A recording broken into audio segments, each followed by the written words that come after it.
demons quiet, yeah. We were built to thrive, yeah. I think that we've all had enough. What keeps you up at night, yeah. Make all the demons quiet, yeah. We were built to thrive, yeah. I think that we've all had enough. Oh, yeah, I think that we've all had enough. Sick of dealing with the old plan. They know that we're calling it wrong. You got me like, oh, yeah, I think that we've all had enough. Sick of dealing with the old plan. They know that we're calling it wrong. Hey, it's too late to try to go contain it. A generation fueled by creation. We live lives on a small screen nation. We control the airwaves, no negotiation. I refuse to think we need saving. Something good will come from creation. And when we think that the world is too anxious, we'll adapt, evolve, survive, and save it. What keeps you up at night, yeah. Make all the demons quiet, yeah. We were built to thrive, yeah. I think that we've all had enough. What keeps you up at night, yeah. Make all the demons quiet, yeah. We were built to thrive, yeah. I think that we've all had enough. Oh, yeah, I think that we've all had enough. Sick of dealing with the old plan. They know that we're calling it wrong. You got me like, oh, yeah, I think that we've all had enough. Sick of dealing with the old plan. They know that we're calling it wrong. Hey, oh, yeah, I think that we've all had enough. Sick of dealing with the old plan. They know that we're calling it wrong. You got me like, oh, yeah, I think that we've all had enough. Sick of dealing with the old plan. They know that we're calling it wrong.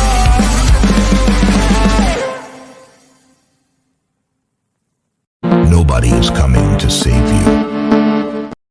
Nobody is coming to save you. Get up. Be your own hero.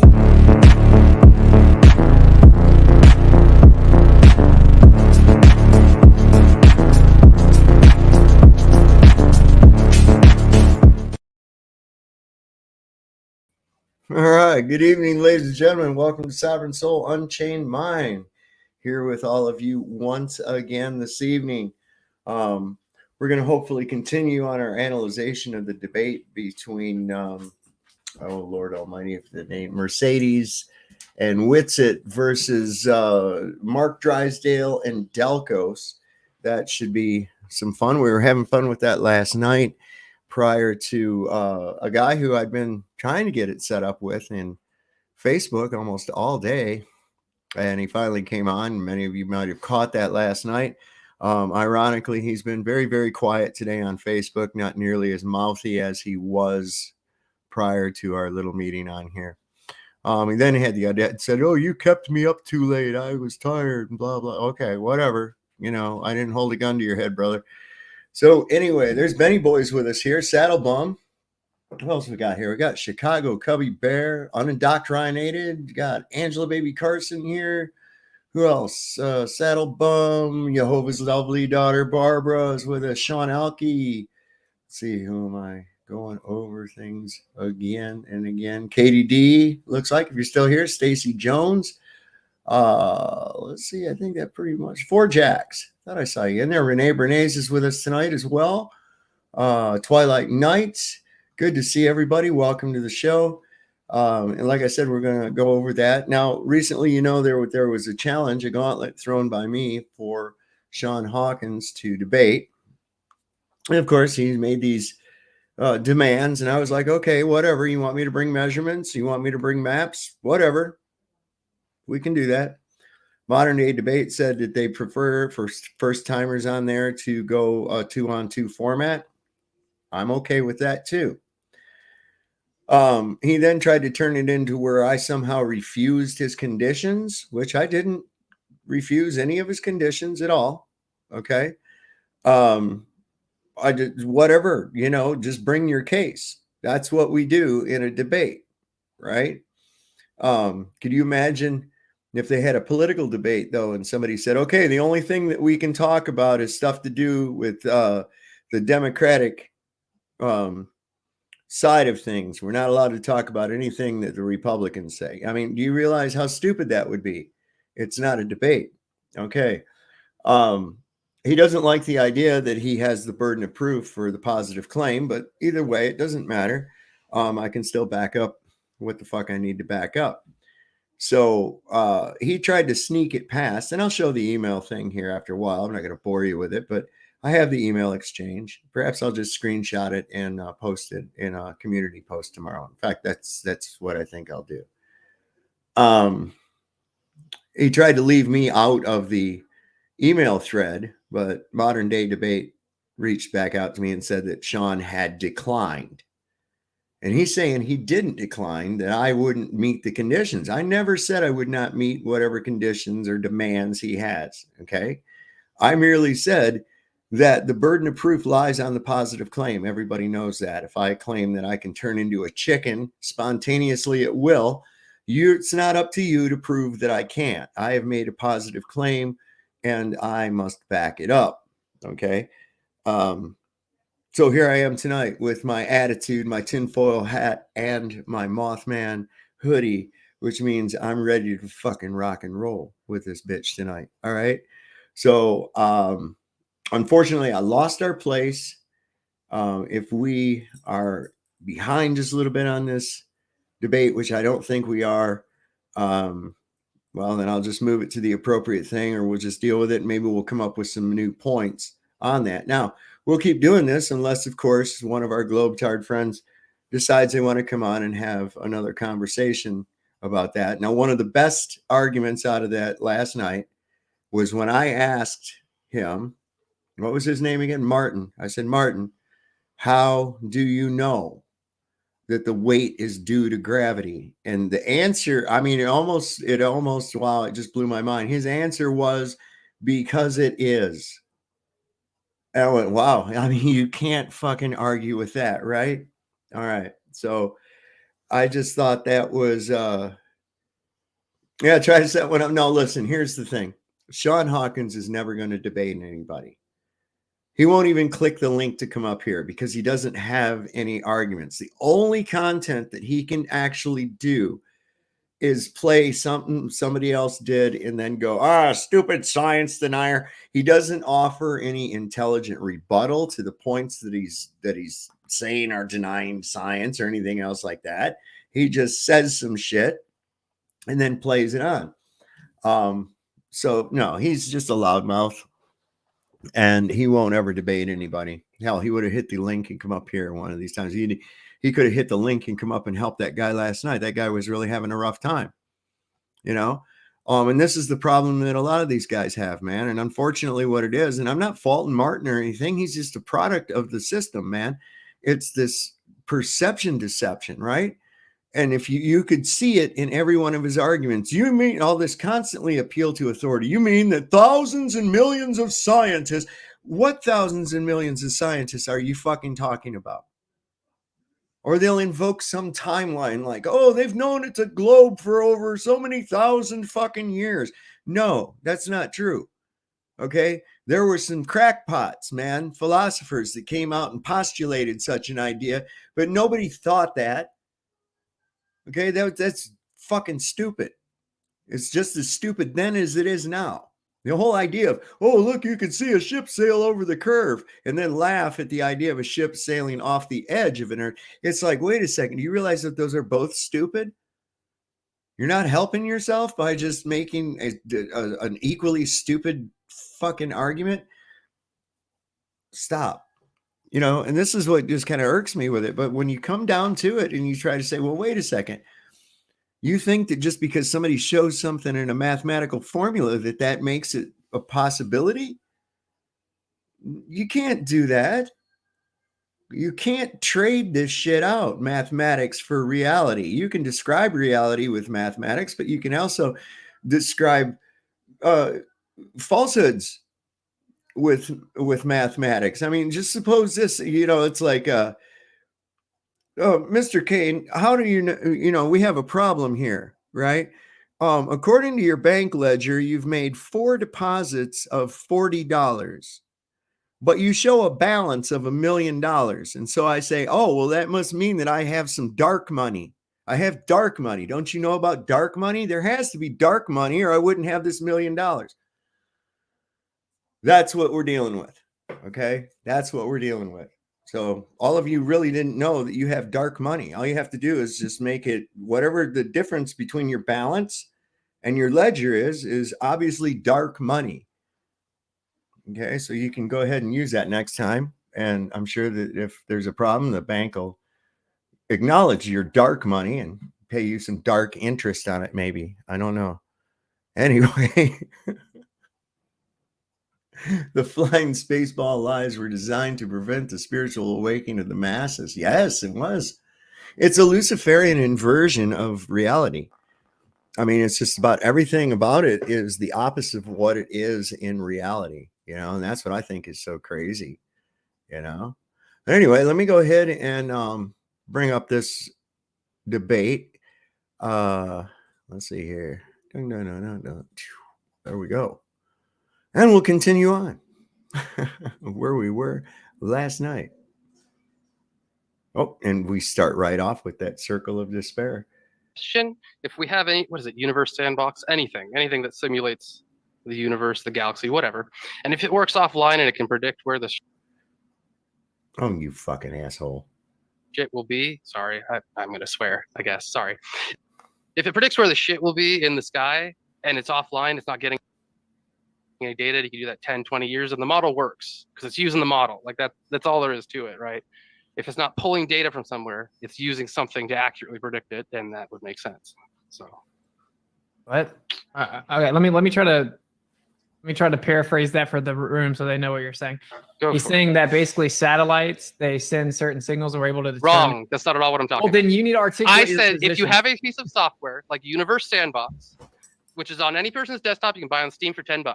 If you pull out your Ethernet cable or your internet, you kill your internet, and then you have it predict, okay, where the planets or whatever you want going to be at a certain time, 20 years, 30 years, a day, a week, whatever. If it works offline and you can figure out accurately where it is, then that model is working. There's something in that program that's saying this is where these will be at this time, and it's working, and it's a pattern. And if it's open source, a pattern is not a prediction; it's a post-diction. I don't know how these people don't understand that observing patterns repeat themselves and then saying, oh, this is going to repeat itself. It's not a fucking prediction. It's an observation. source, then you know what pattern it's using because it's open source. The problem I see with that, Devin, is so we have things called star maps. They've been used for like thousands of years that sailors have used to navigate where they're at on the Earth, and they could just pinpoint where they were just because of that, which is similar to what you're saying. So it's not really disproving flat Earth at all. It's not that you're using it as a map. It's the fact that it's able. If I have something that can make predictions about something like off in another room, right? If I've modeled the dog's behavior in the bedroom across the road.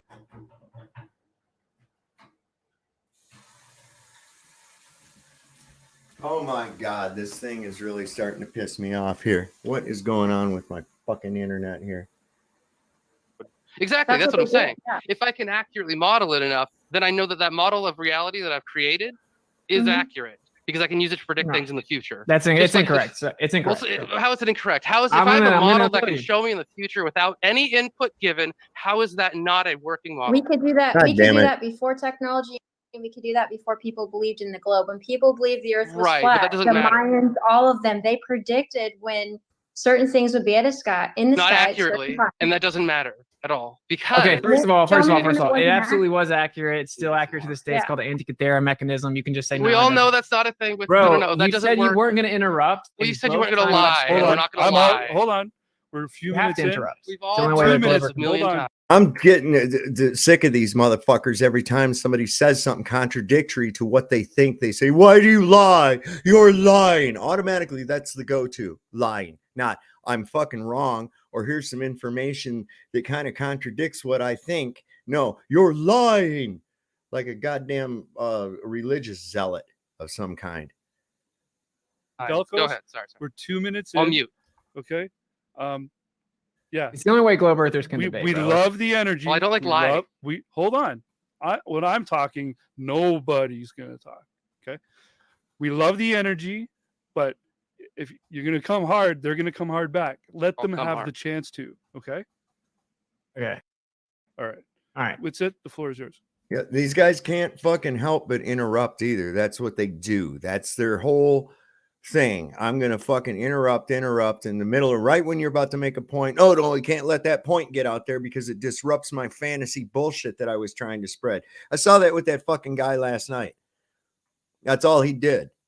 And it was sort of like I had to mute him, and he still didn't realize he was muting. He was still running his fucking pie hole. Okay, so I asked for evidence that verifies and validates the globe Earth model void of logically fallacious reasoning. And he said, I can answer your question. And then he invoked a mathematical model, assuming that the Earth is a sphere built upon the cyclical nature of things like the sky and the planets, and then said the fact that it continues to acknowledge the cycle that hasn't changed for thousands of years proves that his presupposed globe model is true. It's affirming the question, reification, affirming the consequent, reification fallacy, and begging the question, which is informal. Those are multiple fallacies in one, certainly not one void of logically fallacious reasoning. So I guess the question is still on the table. Do we have an actual piece of substantial evidence to validate the globe void of logically fallacious reasoning? Yes, if I have a single model that works and can make accurate predictions without any outside anything, then it works. It doesn't matter if we could do it in the past less accurately or more accurately or whatever. It doesn't matter. It's all irrelevant. If I have this model on my phone and the phone works and it can track the shit, then it works. And that's all there is to it. There's Can no I ask you a question, bro? argument. What if you have two different models that both can accurately predict something? Are they both simultaneously true? Well, they would be used for different things. They would be true within the use case that you're using them in, right? If I'm using an LLM, right? If I'm trying to accurately model Mars better, right, and see more detail where it's going, so I'm trying to land there, I'd have a specialized fine-tuned model for that use, right? I wouldn't use Universe Sandbox. Let's say you have two models. That doesn't mean they're wrong. Let's say you have two models that make fundamentally opposite claims, like they're contradictory. They don't make the same claim, but they both can make a prediction. Right. Are they both true? Well, is the prediction right?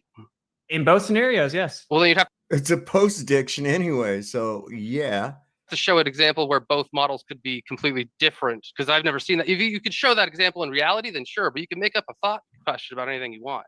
That's the problem. Yeah, is there a pink unicorn and the purple unicorn? Would the pink unicorn stab me first? I don't know. I've never seen a pink unicorn. You can't make that assumption. You can't say we have two different models that are completely different, but they have the same result, unless you're talking about something specific, but you could have overlap.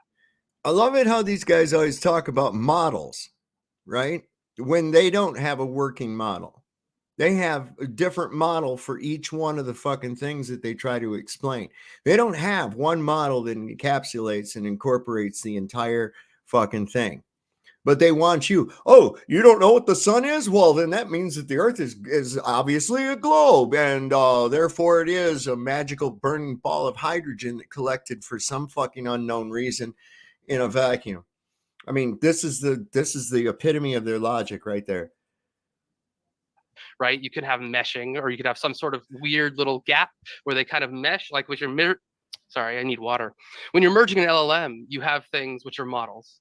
You have things that split and they build together, and you can have meshes. So if you have two models that are different, right, they can have overlaps and they can work on the same things. It's not like your question is just, it's not even stupid. It's just wrong. It's just you didn't answer the question. It's okay. You can't answer the question. That is the answer. The answer is I have a model. If I put it on a hard drive, I have now a physical model that is ones and zeros, that is alignment of little magnetic particles on my disk. It is a physical model. This guy needs to get out of that fucking storeroom and that computer and experience reality. I mean, if you're equating everything to a fucking hard drive, man, you need to get a girlfriend or something, bro. Model that exists that I can use to predict the world. It's not a non sequitur. It's a physical thing because you like physical. Oh, for fuck's sake! I don't understand what I'm having. This was a hard drive that stores a model of the Earth that we can use to accurately make predictions offline on its own. That's all you need. Real fast. Try to let me respond. I don't want it to be like just me and him dominating the debate. So I want to make sure we let. Oh, well, you're losing, so you're trying to dip. Wow. No, dude. Sad with it. You've interrupted me every time I talk. Oh shit! What'd I do? There's one simple vision hack anyone can use to improve vision, so you can say goodbye to your optometrist for good. Did you know that vision impairment? Jordan Peterson, you've said that. Oh my god. Upon logically fallacious reasoning, just like I. All right, so what I was about to say is this is how fucking desperate for a win these guys are, man. I'm serious. This is how desperate for a win these guys are. Let me do something here real quick. God damn this fucking computer today. Holy shit. Let me see where I was before I lost that. There. Oh my God. All right. So, all right. Let me see. All right. So let me stop. God damn it.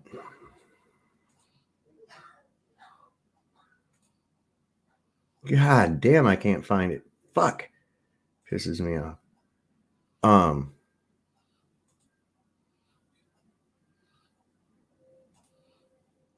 Damn. Just a second.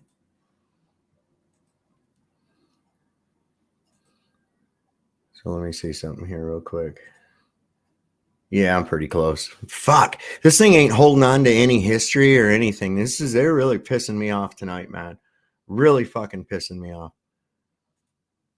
Anyway. What do you mean? So, like, are you asking for literally like logical chain of thought? Something Arguments? that's logically valid. Okay, so God damn this thing.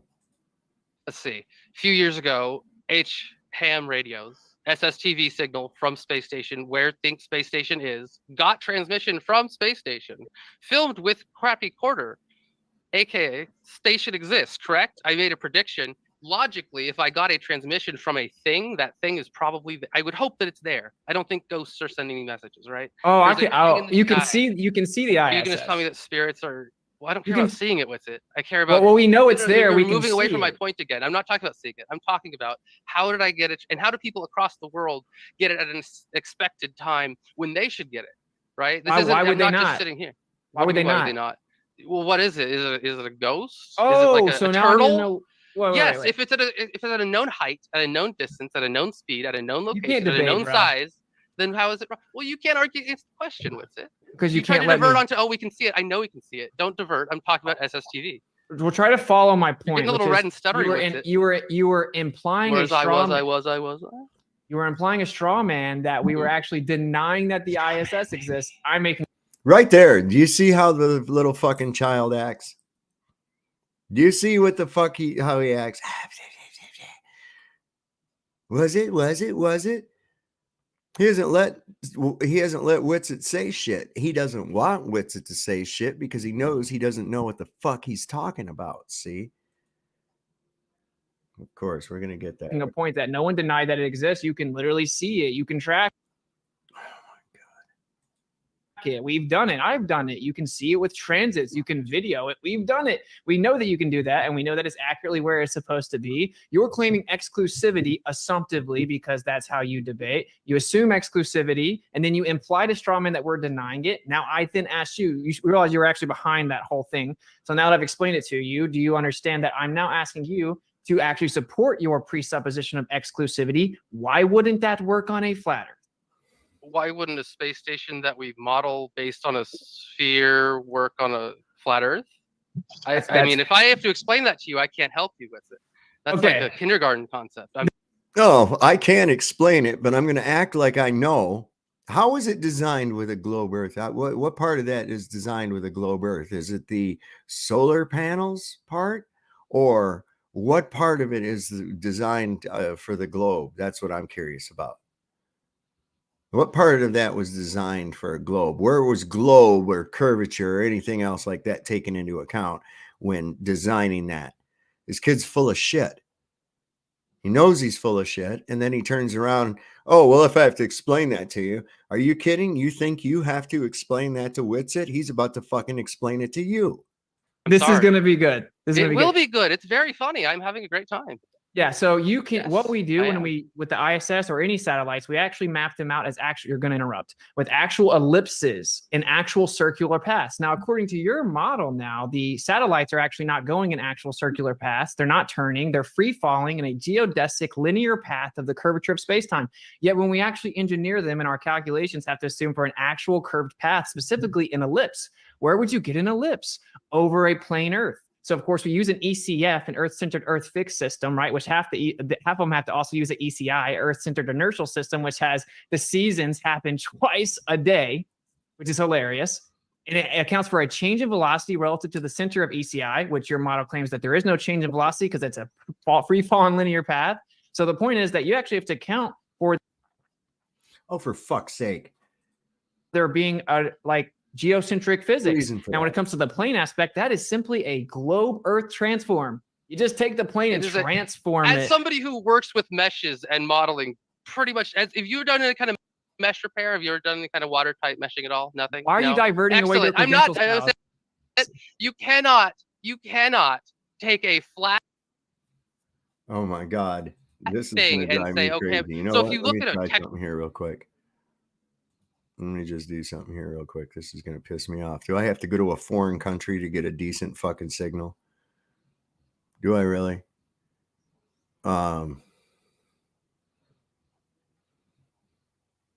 Where the fuck can I go? Let's try the Netherlands. Fuck them. See how that works. There we go. Let's see if that helps us any. texture in a video game of like a sphere, like 343 Guilty Spark or something, when you unstretch the texture, it doesn't look like a texture. It looks very weird because to stretch a shape over a sphere correctly, you will have gaps. I could show you, I guess, like a screen share. You will have gaps and you will have weird little artifacts because it doesn't work because it's a different shape. I don't understand how you can't, if I have a circular shape and I have a flat shape, and I'm trying to use the shapes for whatever purpose, there is a physical difference between those two shapes. What's it?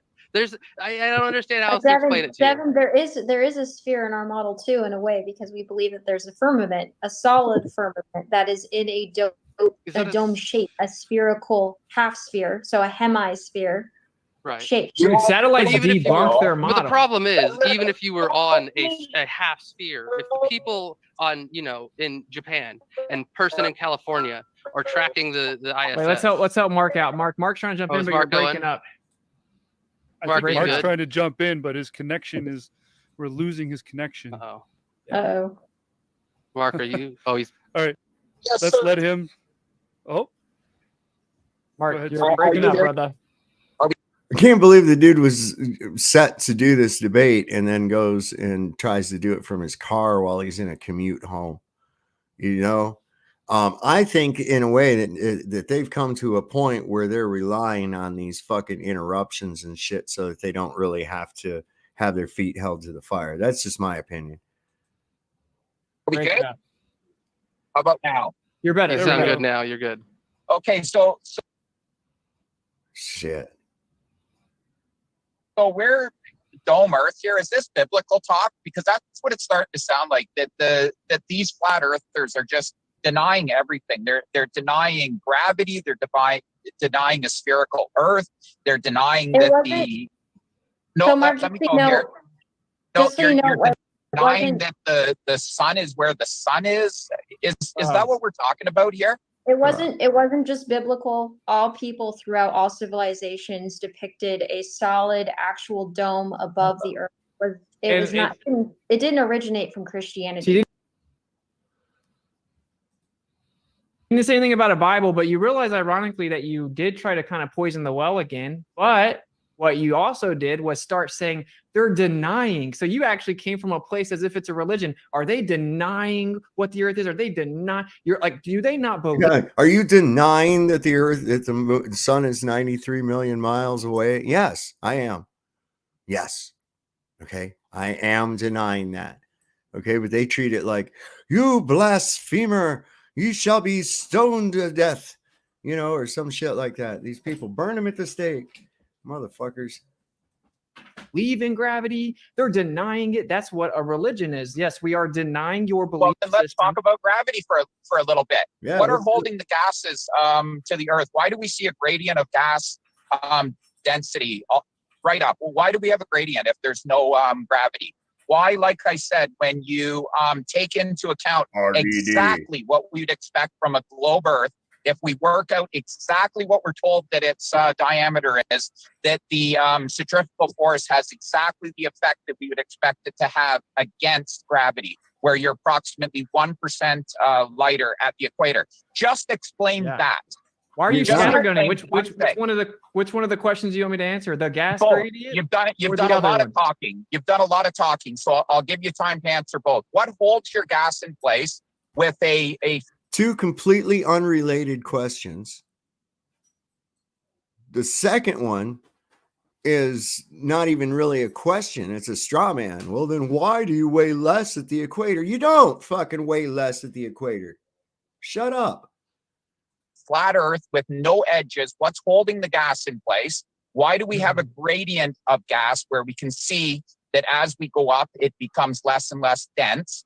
And Wait, Mark, why you don't even know our, no, you don't I'm know our asking your model, third. buddy. I'm asking my third question. I'm asking my third question, then you Three can answer. questions. Why do we make a prediction that if the Earth is an exact diameter, that we would expect, due to the spin of the globe, we would expect something at the equator to be an amount lighter, and 1% is not a small amount. You would expect it to, but it doesn't.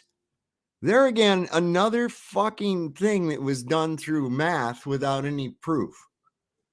Take 100 pounds of gold, weigh it at the poles, weigh it at the equator, it's 1% lighter. Obviously, this is something that we take into account when we're measuring out stuff that's very expensive. What? Sea level, right? If I take it up to the top of a mountain, it's going to weigh more. Why? The air's thinner. Yeah. Less medium. What's that tell you? Shit weighs more in a vacuum. What's that tell you? See, this guy is just, oh, some people told me stuff and said I was smart for memorizing it. And now you're saying that I'm not. Why would we make that prediction? And there it is. The exact amount that we would expect if the globe is spinning based on everything that we do. There's a model. Explain why we can measure this. And you can look it up anywhere. When we're selling things by weights and measures, we take into account the centrifugal force of the globe spinning. So you got three questions you can answer. We don't need to go off and talk about all these fallacies and, oh, you claim this, so you're calling me a liar and you're this and you're that. I'm asking you simple questions. What's holding the gas in place and why gravity makes so many predictions that come true?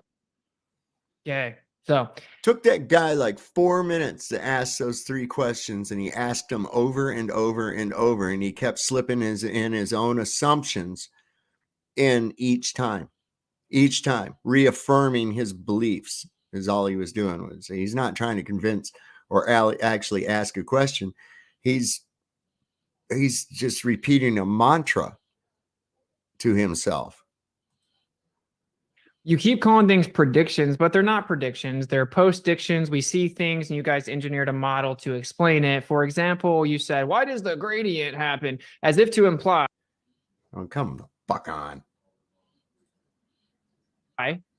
That if there is a gradient, therefore gravity is true. So what you're saying is, if my theory of gravity is true, then the thing that I observed that helped me create the theory is observed, therefore what I say is true. It's called affirming the consequent, bro. If P, then Q, P, therefore Q.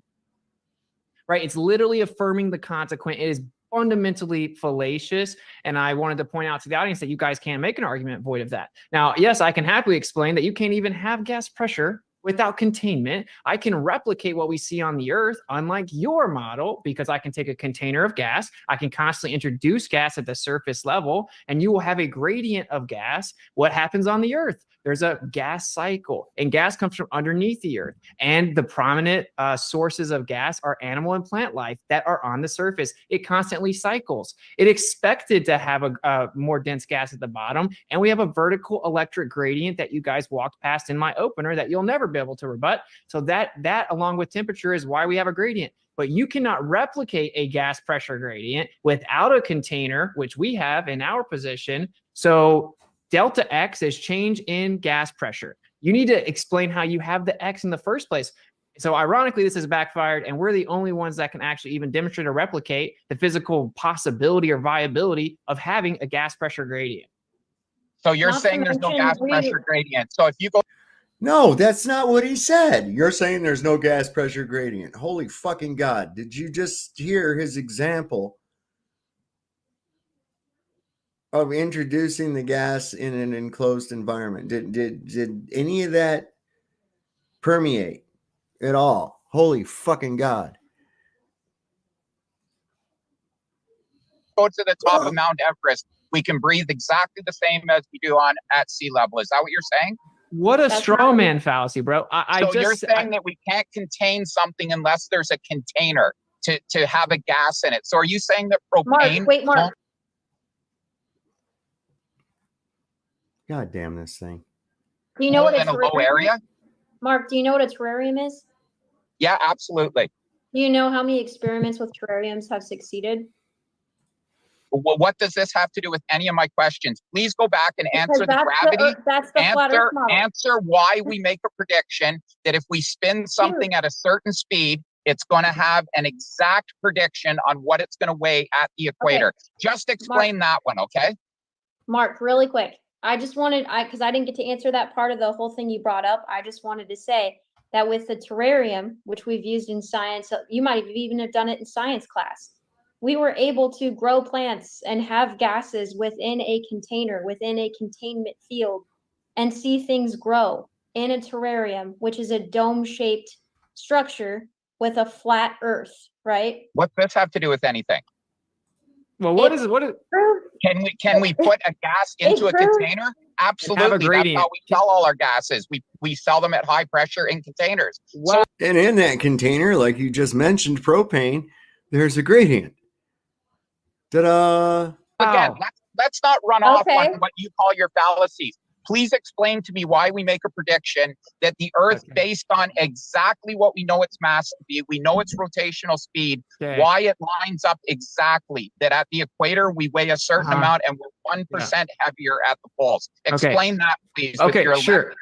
Sure. Once we point out that what happened was I explained that you can only don't explain what you've explained. Explain one thing and let's move on to the next. So people aren't getting all frustrated. Explain to me why we can make that prediction and it's not gravity. It's your magnetic. I wonder if he's Drysdale, isn't he? I wonder if he's related to that banker, Mr. Drysdale. I don't know, maybe. Electric field. Right. I can easily explain that. Oh, for fucking that, but we're gonna actually conclude the first point you're trying to get away from, which is you asked how there's a gas pressure gradient. I explained you can't even have a change in pressure delta X without X, the antecedent to gas pressure's containment. That we can replicate a gas pressure gradient inside of a container, especially whenever you're introducing gas to the surface level constantly, which is what we observe on the Earth. And that we have a vertical electric gradient that results in a downward electric current that is provable, testable, measurable. We can run generators off of it. You guys just deny it. So that is a fact. And then I said, well, you can't even have the antecedents for the pressure to have the gradient in the first place, so that it backfired and you can't support it. You responded with the straw man fallacy, saying, oh, now we don't have a gradient, so I can't go to the top of Mount Everest with different air. Exactly. No, I literally explained how you could have the gradient and how you could. This is really starting to irritate the shit out of me, man. Only have the gradient on a plane Earth that's contained. So then you tried to change the subject. So would you like to conclude that you can't actually demonstrate it? We can demonstrate it. Did you miss the explanation, M-Ball? I noticed you still, you know what's really sad, M-Ball? That big-headed motherfucker come on here last night got more fucking stones than you do. That's fucked up, man. And Flat Earth takes the dub again, and then we can move to the next point. Is that what you want to do? No, because they're none of my questions. So let's go back to the one where I was talking about gravity and explain how we don't have gravity, but we can make a perfect prediction on exactly what something would weigh. Why we don't just use electronic scales or strain gauges to work with what something weighs. Just listen. We always have to compare it to a known mass so that we don't have to take into account the centrifugal force of the Earth spinning. Explain why we do this. Okay. So if you're using the word gravity to mean gravitas, like how heavy something is, weight, I don't think flat earthers deny that things have weight. We deny gravitation. We deny bendy space-time reification fallacies. But you're asking, why is the globe able to predict the centrifugal difference? That's what you're trying to say. Why is this doing this? It isn't gravity. It's actually the spin of the Earth causing the centrifugal force, and it's supposedly offsetting gravity. Now, in reality, if you've actually done research, which you claimed you could easily look into, that is very unreliable. The gravitational anomalies and even the fluctuations near the equator show that that is not an accurate Yeah, number. okay. But if we were to suggest that it is an accurate number, because there is something to being able to detect an alleged spin, we can show that we've actually used interferometry measurements to detect the sidereal rotation, that it actually increases the higher you go, changes with the seasons, and that it's relative to the equator and further out. It's relative to latitude. We've proven this with Michelson-Morley, replications with Dayton Miller, even as recent as 2020 with radio wave precision, millimeter wave precision. So we've proven that, yes, there is a spin. Of course, it would affect things because we've proven it, just like the Elias effect, the pendulum actually documented for 17 consecutive years by Harvard, changes during eclipses. The pendulum changes during eclipses. If you follow what I was saying, no, I'm talking that there's an actual connection between the spin in the sky, the sidereal rotation. It's been measured with interferometry, the most precise form of measurement that exists. And we've proven that you can detect the spin of the sky. So I don't know why that would be a problem, even if it really does change weights, which in reality, it is actually a very inconsistent, anomalous, and fluctuating measurement of weight. Real quick, Holodonkey, no. Two planes flying north can meet. Two planes flying south will never meet. They will never meet. South is away from center. North is toward center. East and west are just clockwise and counterclockwise rotations around the face of the earth. They're big circles. That's it. So the two planes going south will never meet. Ever, ever, ever.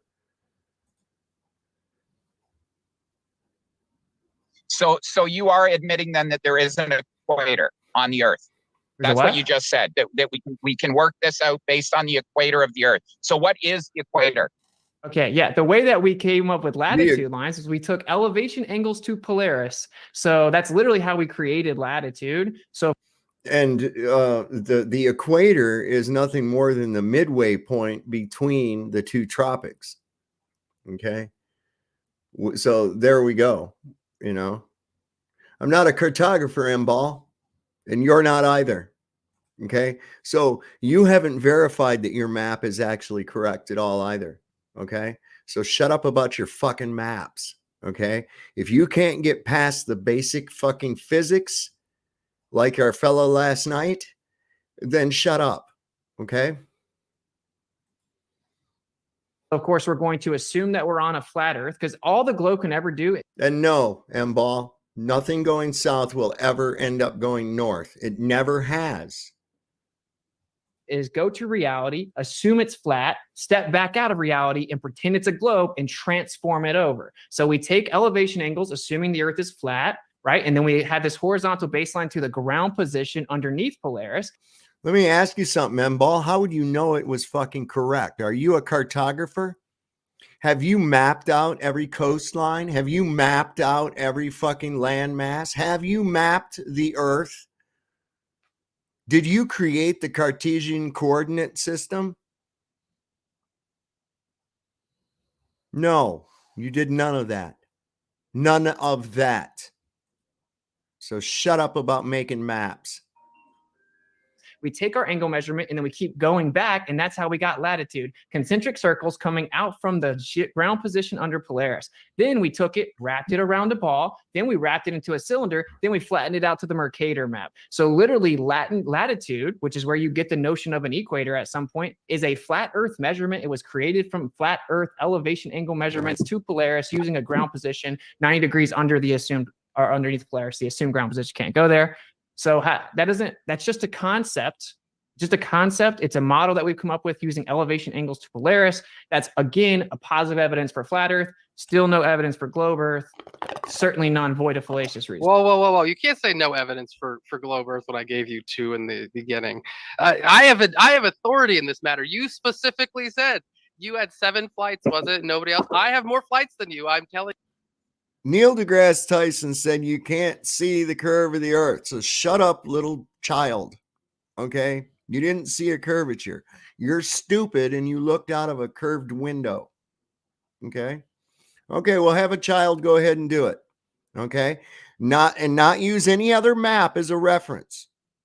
Okay? I want to see you make one, M-Ball. And don't use any map. Don't look at any globe. I want you to create a map. Create a map of the world. Okay? Because you're obviously a fucking cartographer. You, I saw the Earth. It's not flat. Don't worry, I got you. I have more. I also have 9 shower heads. They're in a bucket. So in flat Earth world, I am the god here. Don't worry. Oh, Mark I don't know what you're Douglas talking is about. back. I said that I've had 7 flights. I'm the authority. Like I told. Was that not what you said? Oh, Mark's back. You may have heard me say something like, There it I've been goes. on like 7 flights in the last couple of weeks, and the Earth Yeah. clearly is a plane when you Well, fly up there and look at it. It's Of clearly course, not. It's every clearly not a pilot, plane. At 30,000 feet, it's a plane. No, I think he's delusional. It's part of the 30,000 dwarfism. feet. Yes. Like, this is what's so weird about this conversation is that the mainstream physicists, the mainstream math, all of that will say, of course, you don't see the curvature of the Earth from a plane. That's ridiculous. But when we get into these debates, oh, they saw it. Well, no, There's Whitson, I saw it from the. I've taken more flights than you have seen the curve of the Earth. How many flights have you? Who cares? Dude, I just showed you. At least 40, maybe 20. But I take a lot of flights, so I don't know. I've taken over 20 flights, dude. Oh, who shit. cares? Well, you Who brought it up, cares? Whitson. You're the No, one that no. has 7 Do flights. you- It's do so you special. agree that the- I just want to let you know, in your little head, you have less flights, and I'm telling you, it's not flat. That's irrelevant. You It's actually not said I'm an irrelevant, authority, it's your appeal to point, and I'm authority. bringing it up. And Hey, here's my question for you. Does the What? plane Listen, I think that this guy likes guys. I'm starting to get a gay vibe from this kid, man. He talks like a woman. He does. He argues like a woman watching. have to fly like the Earth is flat? Yes or no? What does that mean? Do pilots fly planes as if the Earth is flat No, and because they're not stationary? retarded. So Okay. they fly them as if they're on a ball. trim the airplane. Hang on, real Special quick. needs. Sorry. Are Real we not using quick, that I word? just want Oh, to shit. I just want to call out Delcos. Apologies. We're cool with language, but there's Yeah. some lines. Okay? They're not. All right, so M-Ball is leaving to go watch Witsit live. Now, is this not a curious fucking thing? Here's a total globe swallower, a ball swallower, that hops around to different flat Earth forums. Does anybody find that suspect? You know, does anybody else find that suspect? Is he another one of these that got caught with questionable material on their fucking computers and struck a deal? I wonder. I have to, because I'm really trying to fathom the logic behind these people. I really am. It just doesn't make any sense. This is why I don't take any of them serious at all. They're not blind people that drive planes. People who drive planes, fly planes, have eyeballs. I'll say it like that. Oh, it's just a fact. They're not visually impaired. Every pilot that's ever flown knows you have to fly the Earth like it's flat, or fly the plane like it's flat and stationary. The globe Earth position, the actual still man. I'm gonna have to pull up my glasses so we can actually hear the globe position, You so need I can still man it. glasses? The globe man position, right, of the globe still man. Glasses. This is it, is that the Earth is so big that you can treat it like it's flat for intents and purposes. You assume that it's parallel to the Earth. Gravity pulls you around automatically because you're maintaining pressure zones, right, with your altimeter. And those pressure zones, for intents and purposes, can be treated as horizontal and parallel to the ground, but actually they're bending around the globe. So you have to fly the plane like the Earth is flat. You have to assume the Earth is not moving, but actually it's spinning and curving. You just can't tell on that small of a scale. So yes, you do fly a plane like it's flat and stationary. This is day one But stuff. they told you in there, they're assuming it's not. When I say I assume that the table that I mount these to is not going to move, it could. There could be an earthquake. It's an assumption. But guess what I write in the goddamn paper?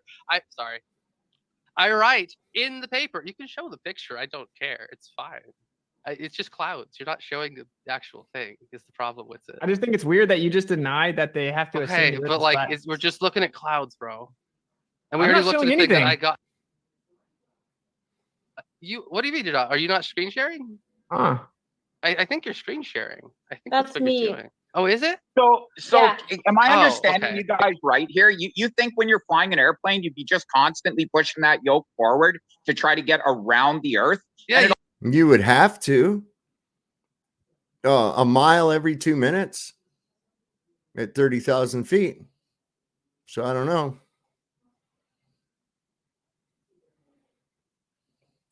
No, M-Ball, you came over here specifically because you're subscribed.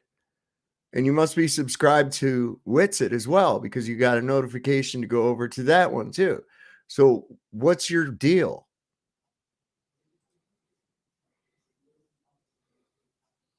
Just barrel it in. It How it sounds like works. it also sounds like you're denying the size of the Earth. Come on, this is very simple mathematics. Do you not believe in Wait a second. Denying the size of the Earth? How the fuck do you know how big the Earth is?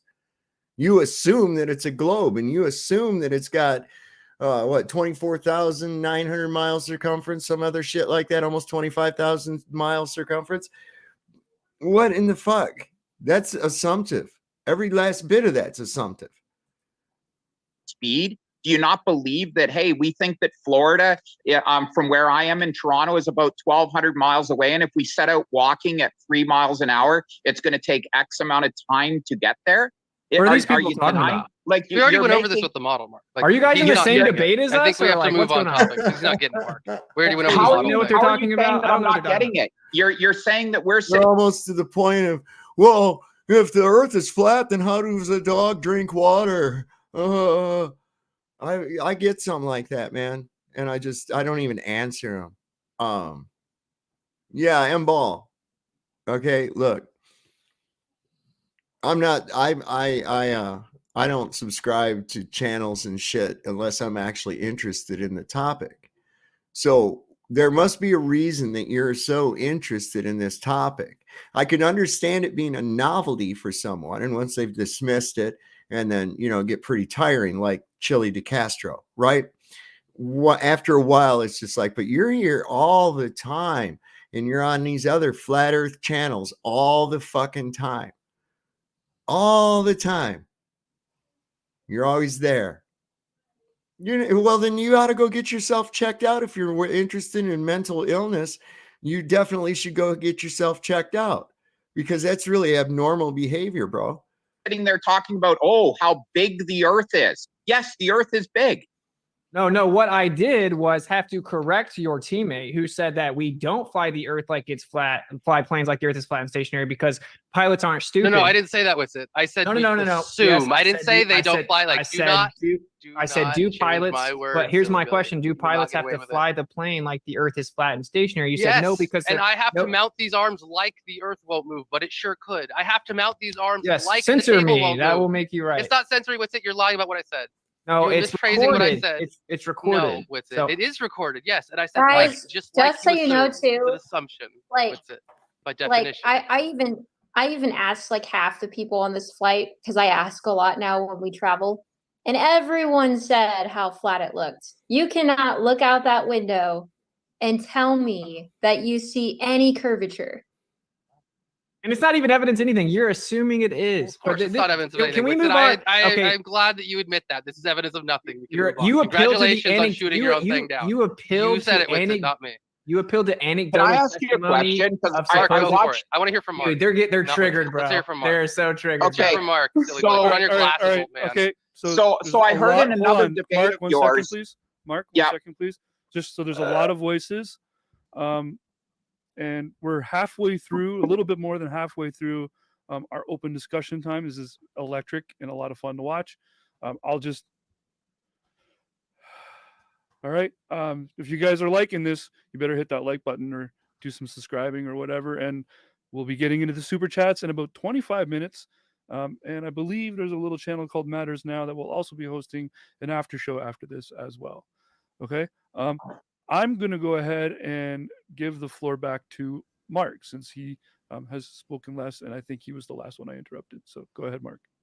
So I watched one of his debates today, and he was saying that we can't trust anything that we see through a lens. Is that correct? Yes, simple or no, yes or no answer.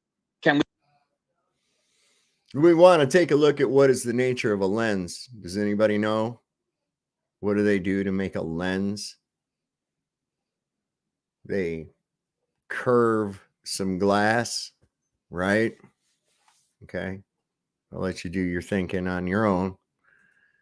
we trust what we see optically? This is the question, M-Ball. Ignoring maps and distances, how have you verified that these distances and that these maps are 100% correct? How have you actually determined that? What part of this earth have you mapped? What coastlines have you mapped? See, shut up. Through a lens. And it depends on different parameters, like how trusting it can be, right? Because we have curved visual space, depends on the conditions. I don't know why you're bringing up someone else that's not in this debate. That's weird. Who am I bringing up?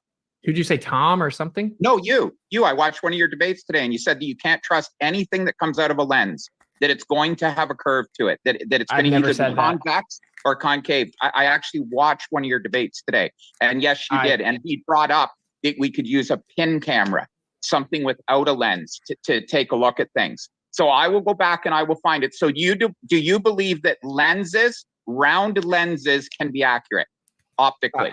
Relatively, but they do, of course, impose curvature. This is a well-known thing. And the fact that globe earthers have to deny things like this, that like all lenses create distortion, and that based on your angle of view relative to what you're viewing, it's going to have a distortion or added convexity optically.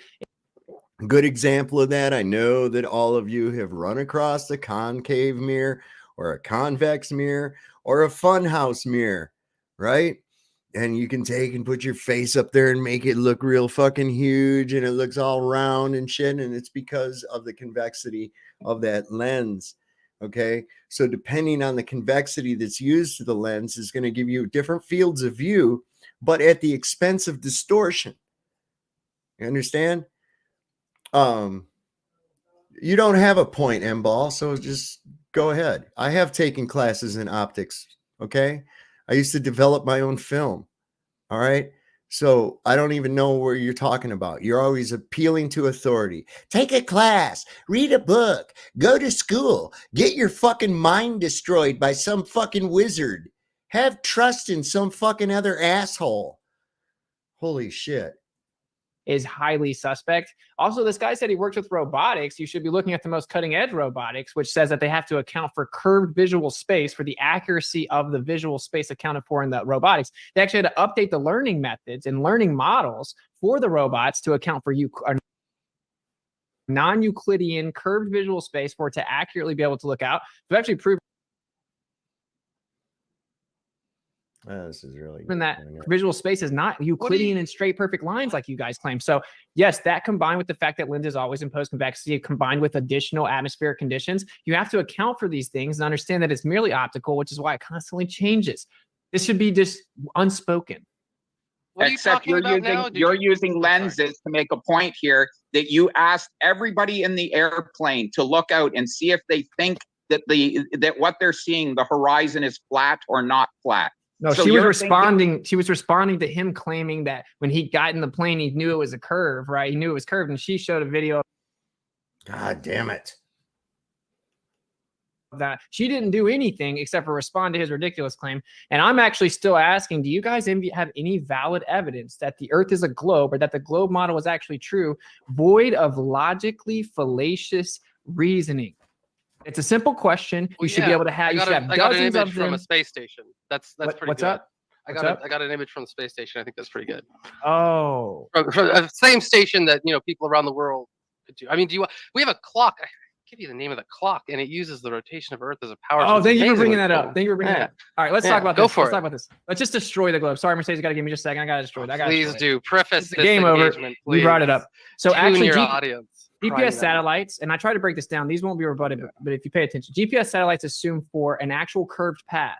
According to Einsteinian mechanics in the current globe model, it's not a curved path, it's a linear path. But they actually have to account for actual curved paths, specifically an ellipse, right? We're talking about GPS satellites. I'm going to grant them to you and then show that they actually disprove heliocentrism and your belief that the Earth is spinning. They also account for a change in velocity relative to the center of ECI, which is the Earth-centered inertial frame. According to your actual model, there can be no such thing as a change in velocity, right? And even first than that, the atomic clocks, right? So for the actual synchronization, according to the official GPS manuals, the time synchronization requires C plus V, meaning that it actually has to account for the speed of whatever it is that's carrying the clock that's moving. And it's been proven on the ground, in trucks, and in planes, and with the actual quote unquote satellites themselves. It says that actually whenever the transmission goes from east to west, it goes 14 nanoseconds faster than from west to east. In the scenario at San Francisco to New York, this is well documented in the mainstream official manuals, which means that the constancy of the speed of light has been disproven.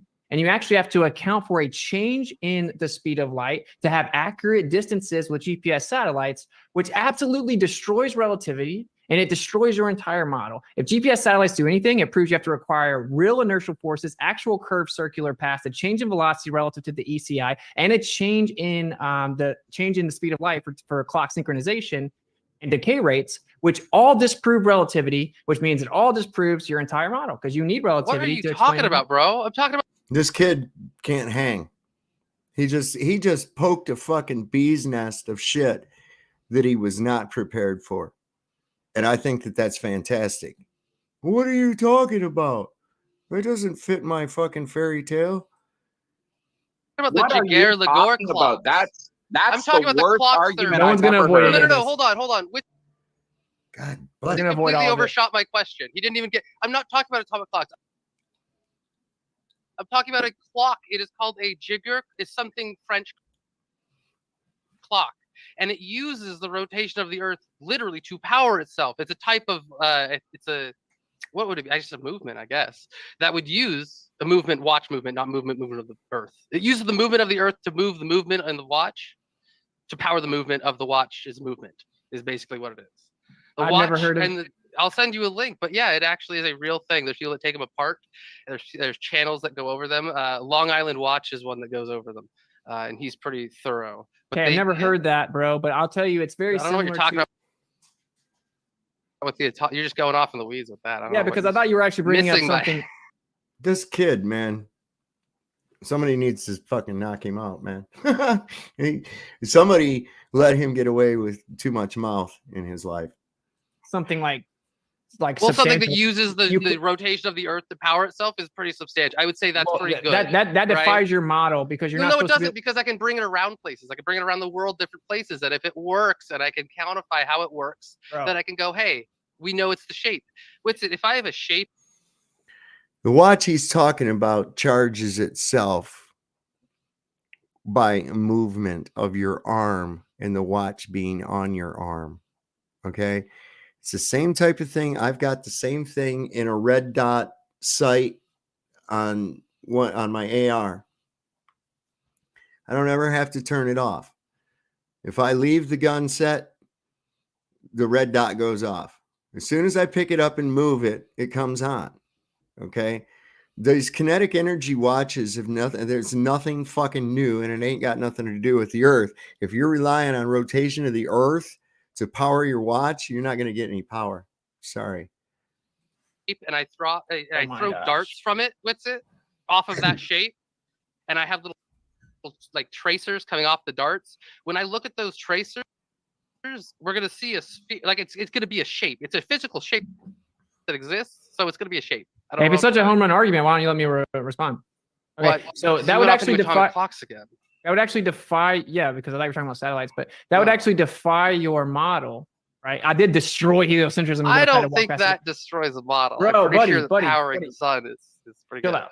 So it actually shit, would don't do falsify your model because you shouldn't be detecting the Earth's rotation on the Earth. That's a major you problem You because you're not totally supposed to. can. You just can't Stop do it very interrupting accurately. me, Yes. dude. Well, you're lying with it, and everybody's already heard this. We all know you can. We all know you can detect it with a gyroscope. We all know there's a clock that uses it for power. We all know that you have no friction. You can see it on nice ceramic bearings. I could do it if I really want to. It's not that hard. It's just inaccurate and it's very small, but it's very detectable. It's very detectable. It's not detectable optically. Oh my but God! that's it. You can't detect rotation on the Earth. Sorry, man. Greater minds than yours, Delcos, have tried. So don't. Just because somebody told you some shit. Boy, I bet you I could sell that motherfucker a bridge. I'll bet you I could sell him a bridge easier and shit. Just interrupts and Because I know what you're monologues going to say every with time. it. You're going to bring up the Einstein quote. It doesn't matter about optically. We're not using optical experiments. So what you're saying is stupid. Stop saying it. You're going to waste our Okay. time. Continue. All right.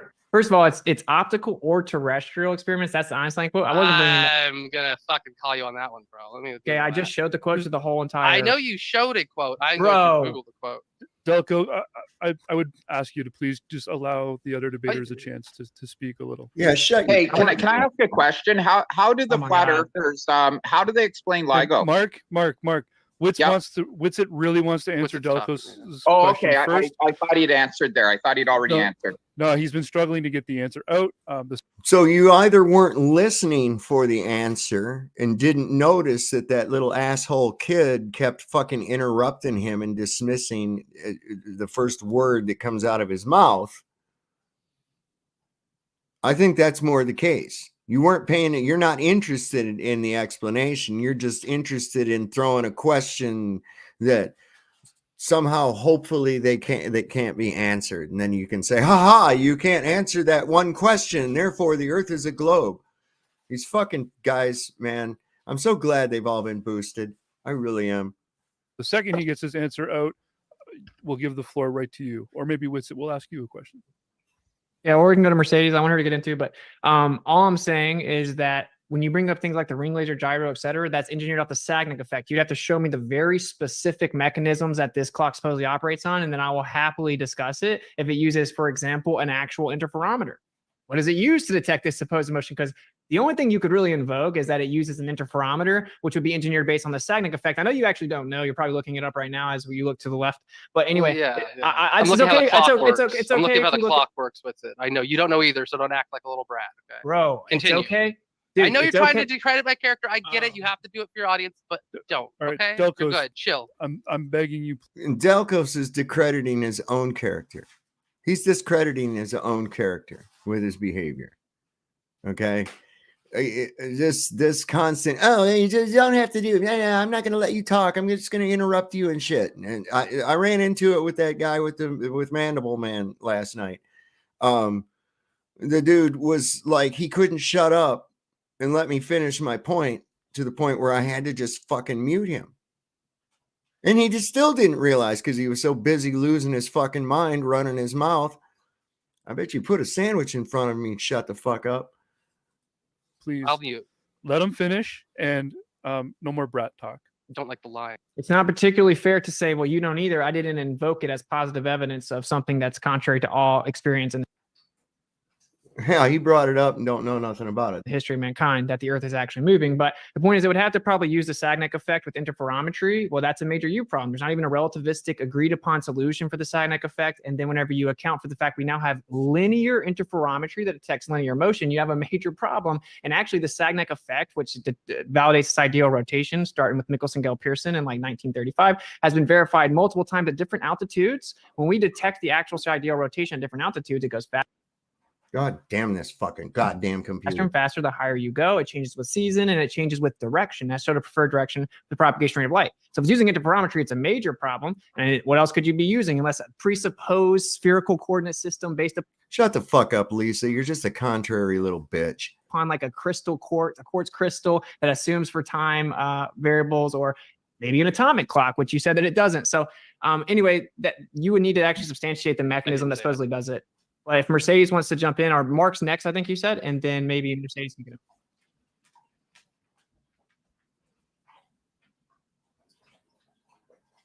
Nice. Yeah, I think my biggest tie up and the proof of the global Earth is gravity, and he's not really giving us any alternative for gravity. So let's talk about LIGO. Explain that. The gravitational field detectors that we've built. We've built 2 of them.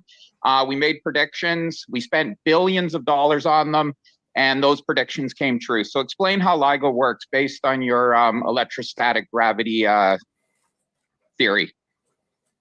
Okay, so on a flat Earth, we believe that there is a light downward force. Down is down, up is up, essentially.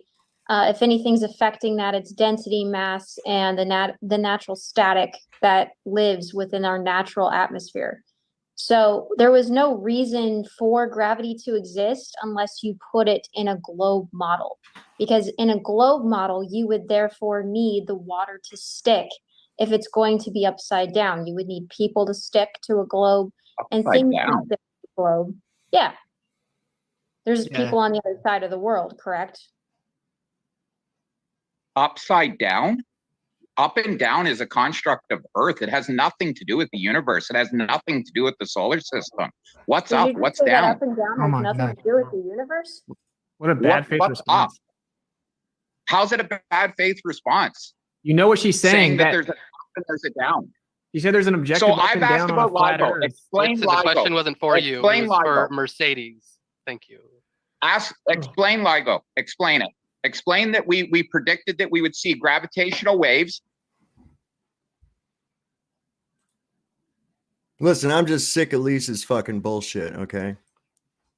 You know, I'm just tired of it. So I just timed her out. Fuck her. You know, she's just a contrary bitch. It doesn't matter what the fuck anybody says. She's got something goddamn contrary. and I'm sick of it, and I'm not in the mood for her fucking nonsense tonight. So we built machines for billions of dollars. We bought 2 of them so that we could back up our experiment, explain why. We've seen exactly what we expected. And these gravitational fields are almost non-existent. They're so small, yet we detected them.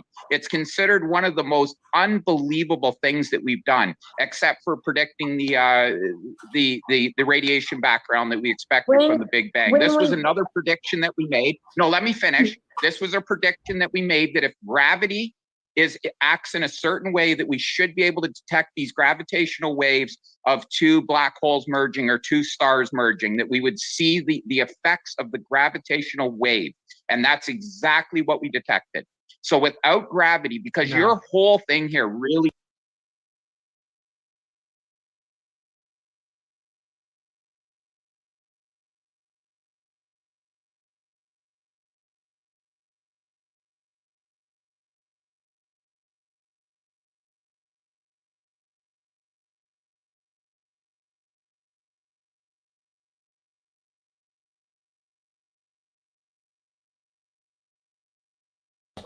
I predict that magical unicorns are responsible for my mail arriving.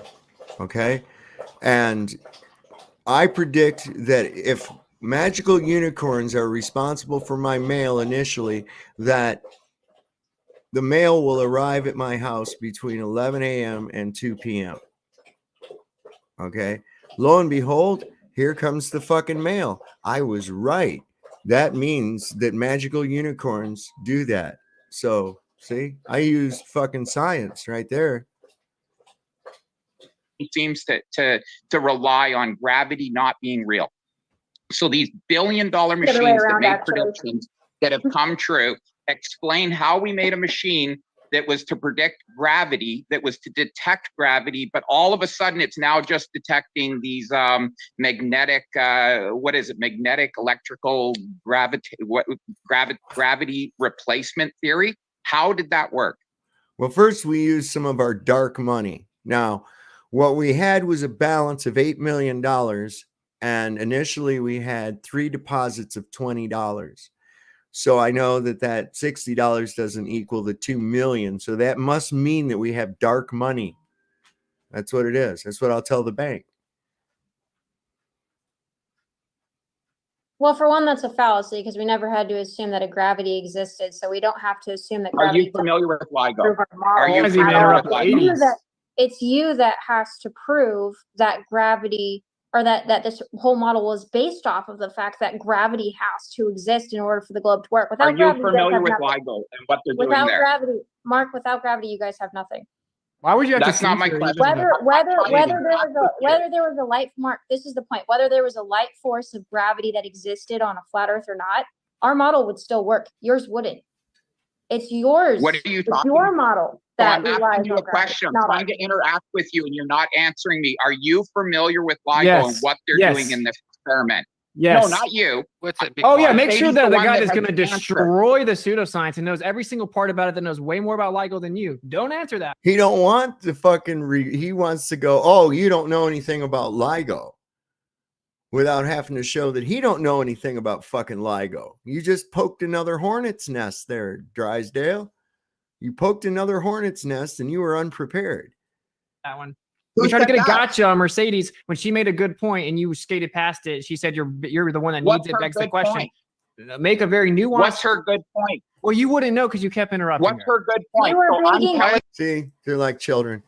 Every fucking last time they're like children, man. What was your point? What was your point? Well, you didn't hear it because you were running your fucking mouth. It's like that fucking guy last night. He was too busy trying to figure out how to refute. I couldn't believe that. I said, how do you know that it's that the weight is due to gravity? And his answer was, because it is. Well, right. There you go. That's good enough for me. That's got me fucking convinced. Holy sheep shit. Wow. You know, he's waking me up. When You've been talking for Mercedes every time Mercedes is trying to answer a question. Mercedes answer. Yeah. So I'd like to have Mercedes answer Mark's question if she's familiar with LIGOs. And then at that time, with it, since you appear to be, you can go ahead and jump in. Before I answer Lygos, I just wanted to clarify that yes, you were basically begging the question, and it was kind of a lighting technique because you said that we needed gravity to not exist to work on our model. And I was just proving that it's actually the other way around. Yeah, and we heard that. Okay. So the question is, are you familiar with LIGOs? I have not done a lot into that as far as like studying what this is. How new was it? That was what I was trying to ask you before I was interrupted a few times. Mark. I don't know what's it been around for, about 5 to 7 years, I'm guessing. Time's going fast as I get older. So my point is, if I can wrap up my point, and then I'll be quiet. If you're So he doesn't want an answer to the question. Now he just wants to fucking talk again. going to say you're not familiar with it. Mark, I'm trying to ask you a question, let's let buddy. Mercedes finish. Yeah.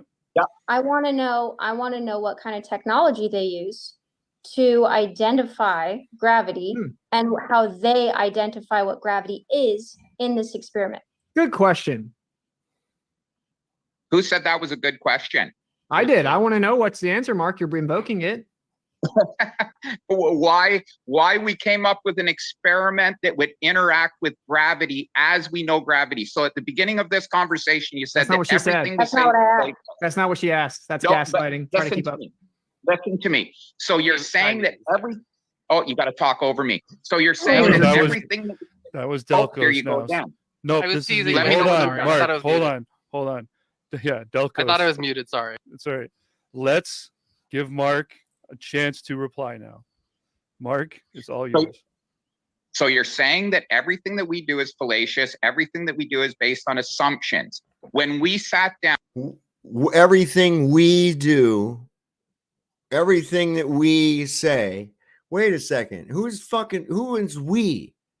Were you involved in the LIGO experiment? Were you involved in any of this shit? Or did you get told this fucking crap? I hate that when people invoke we, when someone else supposedly makes an accomplishment or something. Oh, we have, no, you didn't do anything. Okay, so stop with that. Down to build LIGO to prove gravitational waves so that we could detect them and see the effect of them across the universe. We came up with a plan. We built a machine. We spent billions of dollars on it. Then we built a second one so that it could back the first one, so that as the gravitational wave went across the first one, it would also reach the second one at the speed that we would expect it to. So we've seen an interaction between the two facilities that are so many miles apart, and it matched our prediction absolutely perfectly based on gravity. Nothing to do with electrostatic anything. It matched our predictions dead on what we would expect. Mercedes, don't let him off. Don't let him off. He's trying to avoid the question because he 100% has no idea how it works, has no idea what exactly it does, and has no idea how it supposedly detected the waves. That's why he just repeated his same monologue.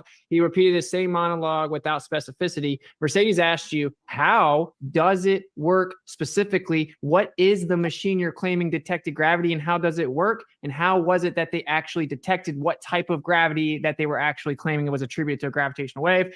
She asked you the specifics of your claim. You don't know it. You deflected. Let's see if you can answer this time. And if not, don't worry, I'll teach you. How do you figure I don't? Ooh. And if you don't worry, I'll teach you. That's what I'm saying, man. The boy poked open a fucking beehive and he ain't got no beekeeper suit, baby. Know it. No, I don't. I wouldn't know how to go out and build LIGO right now, but I know that they're shooting lasers. They're keeping lasers to within a temperature of billions of percentage points. They're shooting it on a mirror, and then they're reading how long it takes to come back. Because again, even though you deny, you talk about this speed of light when you're talking about GPS, how it's all wrong and this and that. But yes, we know the speed of light. We know how long it's going to take to get down to the mirror. They know how long it's going to take. See, this is some other shit too. He doesn't understand how fucking light get back. works. They do it in an L shape. So as the gravitational field goes over and stretches and contracts the distance that it needs to shoot it down to the mirror and back to its detector. They can see that as it went across the first one, it varied that distance by this amount. It went across the second one, it varied the distance. Then it made it to the second backup facility that we built, and it did the exact same thing there. And it was predicted that this is what it would do. You just claim I shot lasers to space, bro? No. Have you never seen LIGO? What they've done? I know exactly what LIGO is. I know exactly what it is. I'm going to tell you what it is. So it's actually so like what's basically this have to do with space. Yeah, see, wow, holy shit, guys. You guys probably should have never brought up LIGO without really knowing what the fuck it was. Really. I thought you said something about shooting it back, coming back. It's a Michelson-Gale-Pearson test just in modern times. And yes, it uses interferometry and lasers because what it does is it sends a light beam out or a laser that's completely in a single phase. That's why they just send one. Then they split the light beam so that it maintains the same phase. It's the only way to That's right. It's the only way to actually ensure that it's in the same phase exactly, so it splits it. Okay, now they're claiming to have detected some type of disruption in the laser interferometry that must be attributed to it. Now, this is what you said, that they predicted exactly what would happen and that there would be two stars collide or two black holes collide, and they knew it and they'd get a gravity. All lies. They say they don't even know what direction it came from. They said that they have no idea where it came from. They also went through this whole thing where they supposedly found it the first time, gave the results, and then everyone celebrated, had a press conference, and they admitted, oh, never mind, that was actually a simulation. It wasn't really the real data. Here's the funnier part. It actually used a learning neural network that actually takes noise data and runs through presupposed algorithms through a neural learning network to try to decipher through the different noise data, claiming it's so sensitive it detects when a car drives a couple miles away. They have to arbitrarily determine which one of the noise data they can throw out and then claim one of them can't be attributed to something other than gravitational waves. It's highly convoluted neural network. It's a learning neural network, and that's literally how it works. It's an incredibly convoluted computer model. Only we had an expert on that. I don't know. You're out of luck. Wow. Shit sucks. Yeah, if only we had somebody who knew about that. You understand that that's not real evidence. If you have to, you understand that if we're training a network on real evidence that we've collected, real numbers, then it will by definition be learning on real information and then give, like, if I what part of fucking presuppose doesn't he get? What part of the word presuppose does he not get?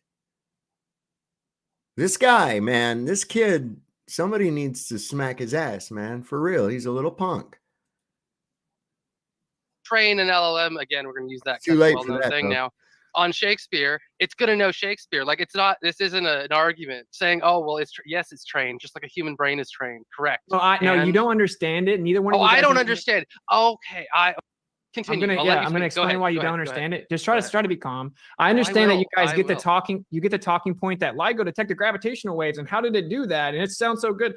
No, you clearly didn't understand it. You claim that they predicted that black holes would hit each other and we would know. They literally admit they have no idea where it came from. They can even determine which direction it supposedly came from. And they're talking about a vibrational displacement, the width of like 1/10,000th of a proton. That's what they claim that they detected. What are you talking about specifically? LIGO. No, yes, but what specific thing are you talking about that happened? What are you? Well, whenever the big, like, we detected gravitational waves. I don't remember, it happened a few years ago.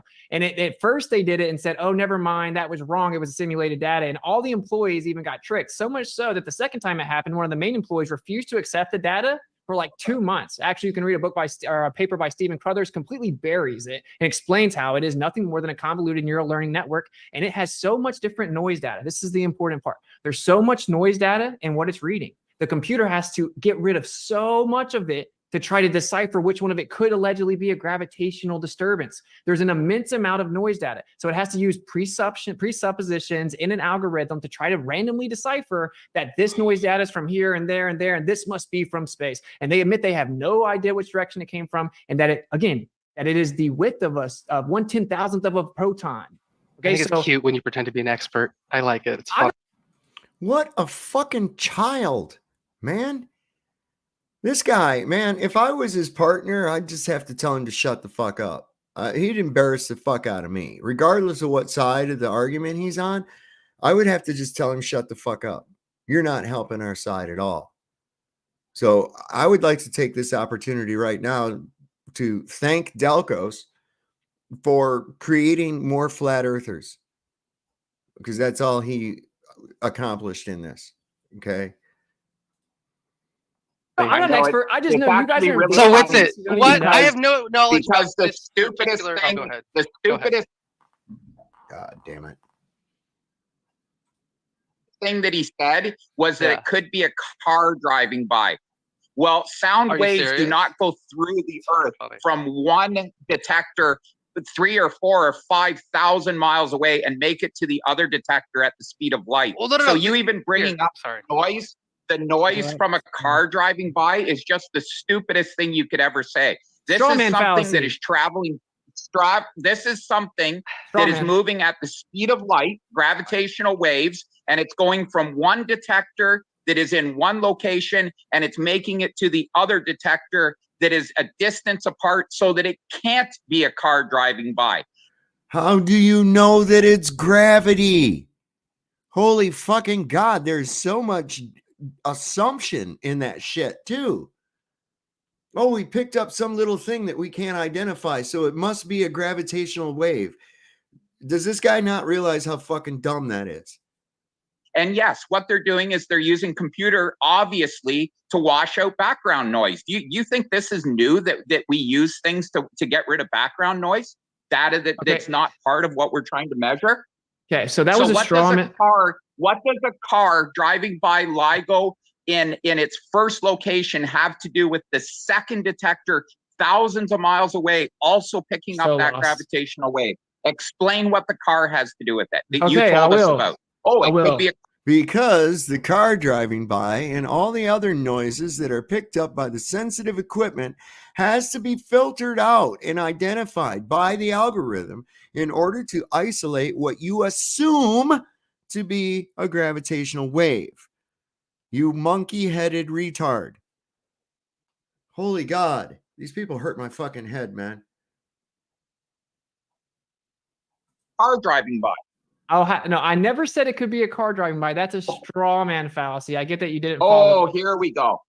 Right. You never Yes, said that it could be just noise of the ground vibrating. Okay. Mark, I think you're misunderstanding his question, actually, or what he's saying.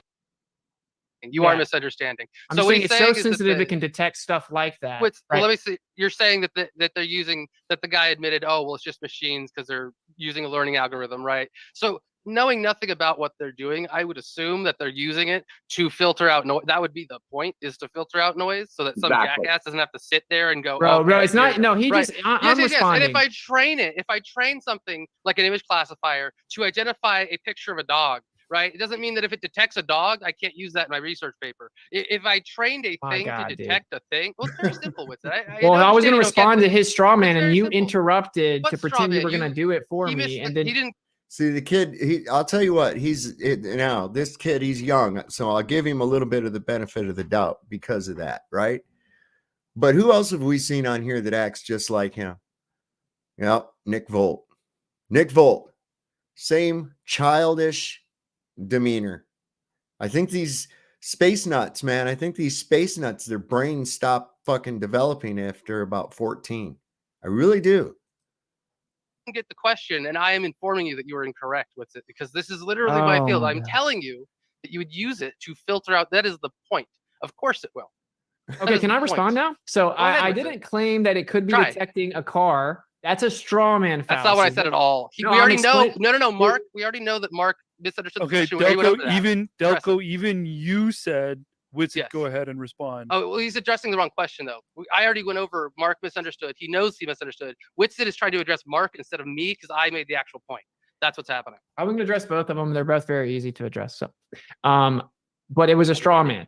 It was a straw man. So what I was pointing out is that it's so sensitive, it gets all kinds of noise. So that's why you have to have this highly precise computer model. Now, admittedly, it requires speculative assumptions and has an error bar, right? Of course, but actually so much so that the people that worked there didn't know that the first time they claimed success, it was merely simulated data. The computer was completely wrong, told all the scientists, quote unquote, the pseudoscientists, that they detected gravity. They actually did a press conference and bragged about it.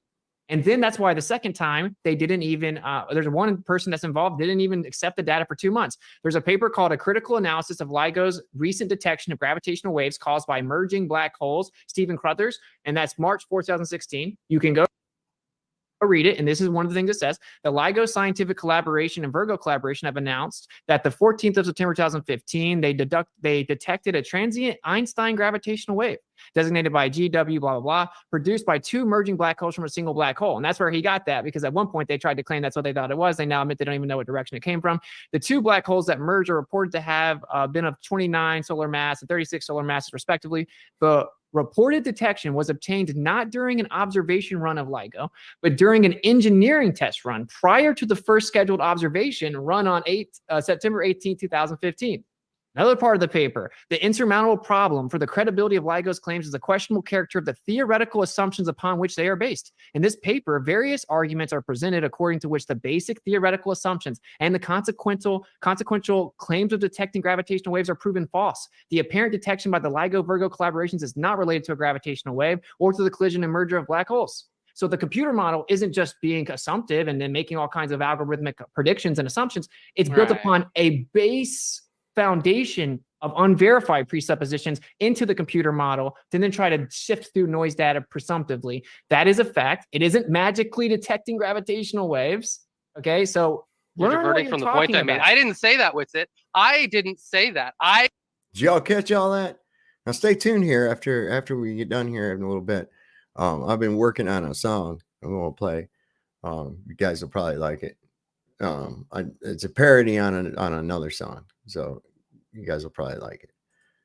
I said if you train an image classifier, for example, because it's better for you to understand pictures. I get that you're kind of slow, so we'll use pictures as an example.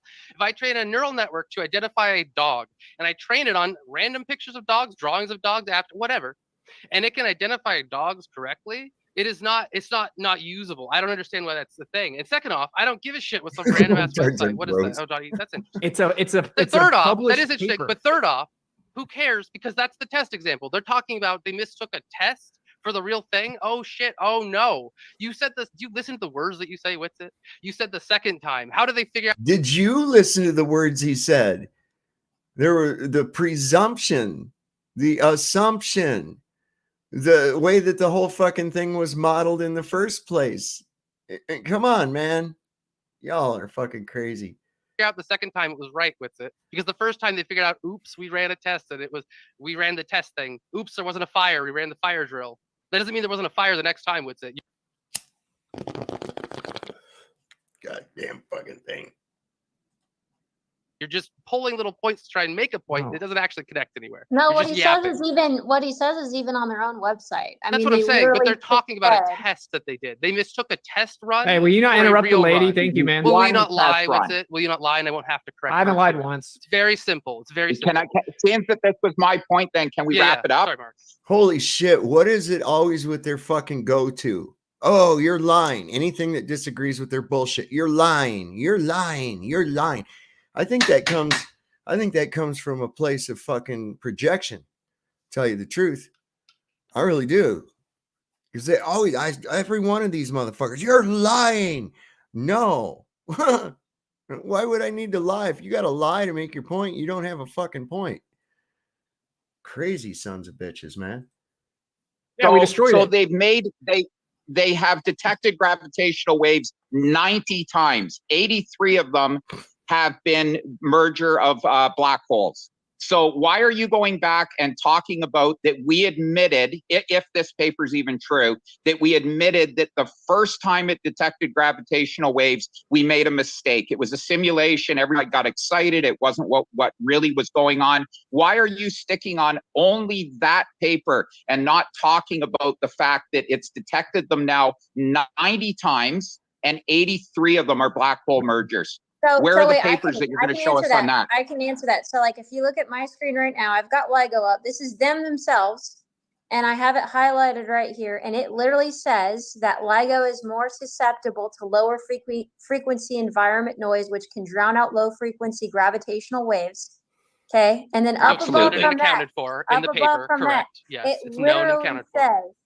It literally says that they simulate a vibration from the environment around LIGO.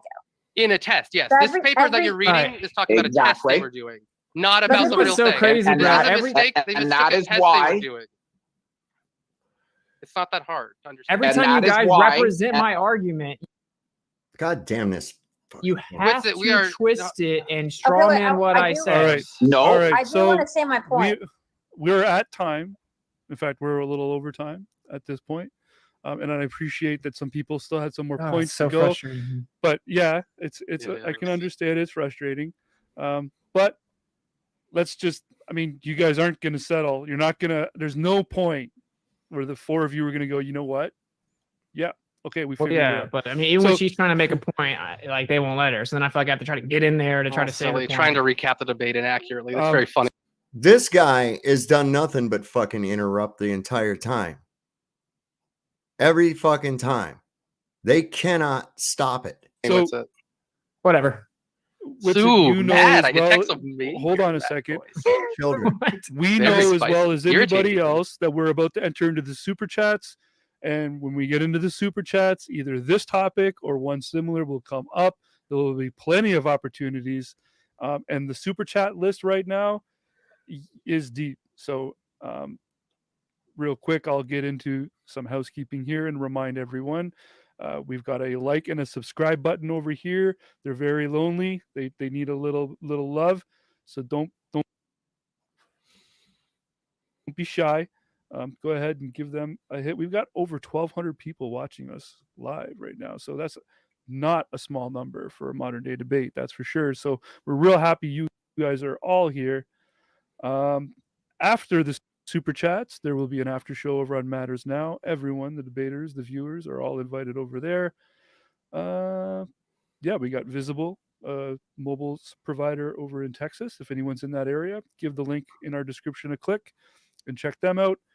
And I went ahead and signed up for Planet Fitness. Now, being Canadian, I didn't get the $10 a month deal, but I'm probably going to get to meet James in person this year, and I don't want to feel small, so I'm going to go bulk up. With that, we'll go right into some super chats. Are you guys ready or what? Yep.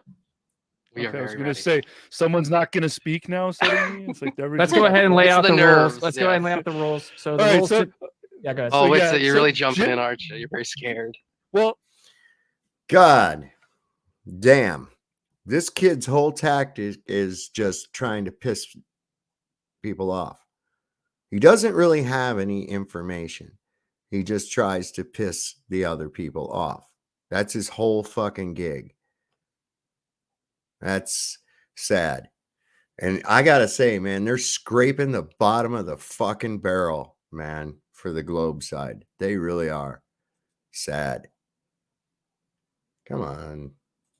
this is the It's first. cute. So, by the It's way, cute. I would everybody- dunk Cute. on you two. Wait, so you had the chance and you failed. What are you talking I would about? just You throw dunked both on of me. you 2v1. You couldn't handle me All right, or whatever, him. Come whatever. on, Gentlemen. that's it. Come on. Um, I keep asking This- James to set up this- 2v1 debates, so I mean he won't do it. This is my 10th modern day debate. That's I'm pretty in good. double digits for modern day debate.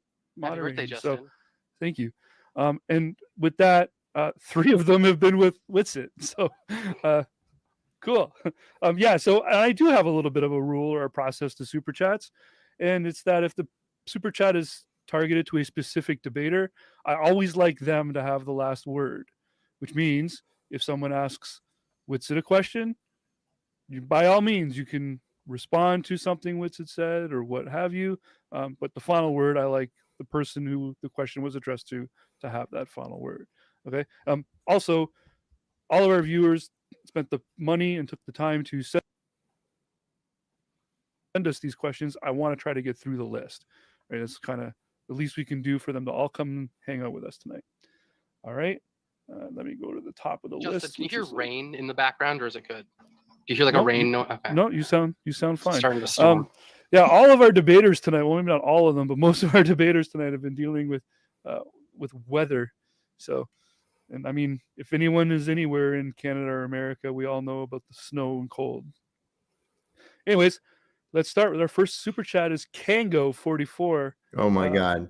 If you've never been in these chat for this modern day debate, this Kango 44. Wow, man. Another one. Just fucking serious, man. Wow. 50 New Zealand dollars. Mr. Beast spent 50 hours in Antarctica. He filmed the sun at 2:30 a.m., 4:30 a.m., 9 a.m. It never set. He did not see the ice wall. He was not stopped by any military personnel. If you think he's lying, maybe say that, and then he can take you to court. Oh my Wow. god. It's Does so anyone here weird. want to say he's lying? No, it's Sure, I will. I don't even care. I'll say it. yeah, but he didn't claim to see the sun for 24 hours. Like only the anti-flat earthers go around and claim he saw the sun for 24 hours. And even if he did, yeah, he's lying. If he claims he did, tell him take me to court. He has to prove it. He'll never prove it. He'll get dunked on. Former NASA employee stayed in Antarctica for 6 months, said you never see the sun for 24 straight hours. What's even funnier, though, and I will point this out, is that you guys keep on saying, but no military personnel stopped him, as if that's some type of rebuttal for the flat Earth position. And we say you cannot freely and privately explore Antarctica without pre-approval and permits, right? Or you will be stopped. That's a lie. Oh, that's a lie. You guys are always lying. These motherfuckers. Silly He Billy. did We get all a know permit. that's a lie. It's okay. Mr. Beast did get a permit. That was like the whole thing. And to the person that asked that question, I would also say, actually look up someone that took a flat earther to court, because it did not work out for the Glober. The flat earther won. And I gotta say, what's really crazy, and I tried to say this on the after show at Matters Now last time. If you guys really wanted to show people that the Earth was a globe, what you would do is stop lying about stuff like Antarctica, right? Where you can literally prove that you have to get permits. You cannot privately and freely explore there. You can't just go down there and start exploring. That's literally a lie to claim that you can. And then to pretend that we say you can't go down there at all, when like I have family members that have been there. We're planning a trip to go next year. We know you can go on a approved guided tour, but you have to get a permit to explore. I know this because I've pursued them. I know for a fact that you cannot freely and privately explore. So like whenever a person that's not used to the subject hears you guys have to misrepresent things like that, they're like, dang, maybe I should think about flat Earth, right? That's what they think. So it's like, ironically, you're helping us when you do that. I also want to point out as another example that during the Red Bull jump, when they tried to prove that he could see the curvature of the Earth, there's even a clip out there where Neil deGrasse Tyson said that he was using a fisheye lens and actually lying about seeing the curvature of the Earth. And he This is going to really anger me. used an actual beach ball to use as an example of the Earth and said that you're not going to see any curvature 2 millimeters above the beach ball, that it's just going to be flat and nothing else. And I can show that later if I'm able to. But yeah, that's yeah, of course people have lied. Even your own side says they lie. So are you guys surprised that there are restrictions for people to go to places that are extremely dangerous, that governments will put restrictions on where people can go? Do you think you can just go walk down into an active volcano? Are you surprised if there are regulations for people going down to Antarctica, that they want to know who's going down there and who's going to be there? So that when these stupid people go down there and find out the environment is deadly and they have to launch these multi-million-dollar reconnaissance to go down and dig these people out of the That's fucking horse shit. They don't go get the people that go up on Everest. If somebody dies climbing Everest, they leave them there. They don't go dig them out. Somebody gets stranded up on Everest, so you went there at your own risk. So Mark, you're full of shit again. Snow and bring them home to their loved ones. Is this really surprising? Do we not say that Antarctica is a little bit of a harsh environment? Mark, I'm from Montana. I know about harsh environments, and they let people go from pretty Canada. much anywhere. Okay, well then you should know. And there's Alaska too. And that's actually. Oh, really? So you can go to Yellowstone Park and just walk anywhere, can you? I didn't realize federal that. I didn't national realize park. You could go to This guy, man, this drives it. Oh, really? So you can do this? This is his favorite tactic. Oh, so what you're saying is this, and turn it into, no, that's not what I'm saying at all. You have an interpretation problem, man. You have some kind of problem with your mind. Somewhere between the words going in your ear and them registering in your mind is some kind of blockage. I don't know. Volcanoes. I didn't realize that you can just go straight down to Antarctica and expect people to come and save you. Okay. I've been to Yellowstone. And you can walk so yeah, anywhere. you can, okay. actually. Yeah, they Well, never put okay. restrictions on any dangerous places. You're right. put They never put signs up. restrictions on dangerous places. You brought up a federal national park, which is hilarious and non sequitur and non-analogous to an entire continent that would specifically show us what the Earth actually is. Also, create incredibly efficient routes to southern places. But this is what's super funny. No, I don't find it surprising that there's a permit there. What I find surprising is that the people that defend the globe in 2024 still have to lie about the fact that you cannot go there and freely explore without a permit. That is hella weird and sus, bro. And now it just makes tons of flat earthers because they can go read. You can go to Flat Earth Wiki page about a True Earth Wiki page about Antarctica, and it has every single permit, every single resource, every single downloadable PDF straight from the government's websites that prove that Devin is wrong and that he's blatantly wrong. So I would just suggest kindly that you guys probably stop lying about stuff like that because you're making more flat earthers. I think it's weird. And Mark, also, I would, if you did watch my last Mercedes, video, I mean, for a super chat, that's plenty. Let's get going forward here. Maybe there'll be more super chats on this topic later. In fact, the Mr. Beast thing has been such a big thing lately. I'm sure there'll be more super chats about it. I really need to look into this Mr. Beast thing. I still don't know what it is. Okay. I'm not one of these. I don't follow these influencer people. You know, if they're too big, I'm not following them because they're probably bought. Okay. This is what I see all the time, man. So, you know, they appeal to different fucking groups. Like you got Steven Crowder. You've got this guy, he's about a 40-year-old frat boy, Benny Johnson and shit. And it's sort of, they all have like an agenda and I steer clear. So if somebody like that claims to have gone to Antarctica, I'm already suspect. So we got a couple comments here, just quick. Free Palestine sends $2. Flat Earth wins. Pseudoscience globe lost. And our next one is from Mercedes F1 fan for $2.99. I used to be a flirf before I went to college. And then right after that, that's a lie. Yeah.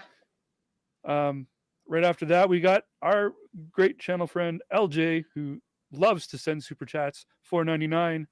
NASA is an adult version of Disneyland. If the moon is bright enough to be seen 238k miles away, how didn't the astronauts get blind when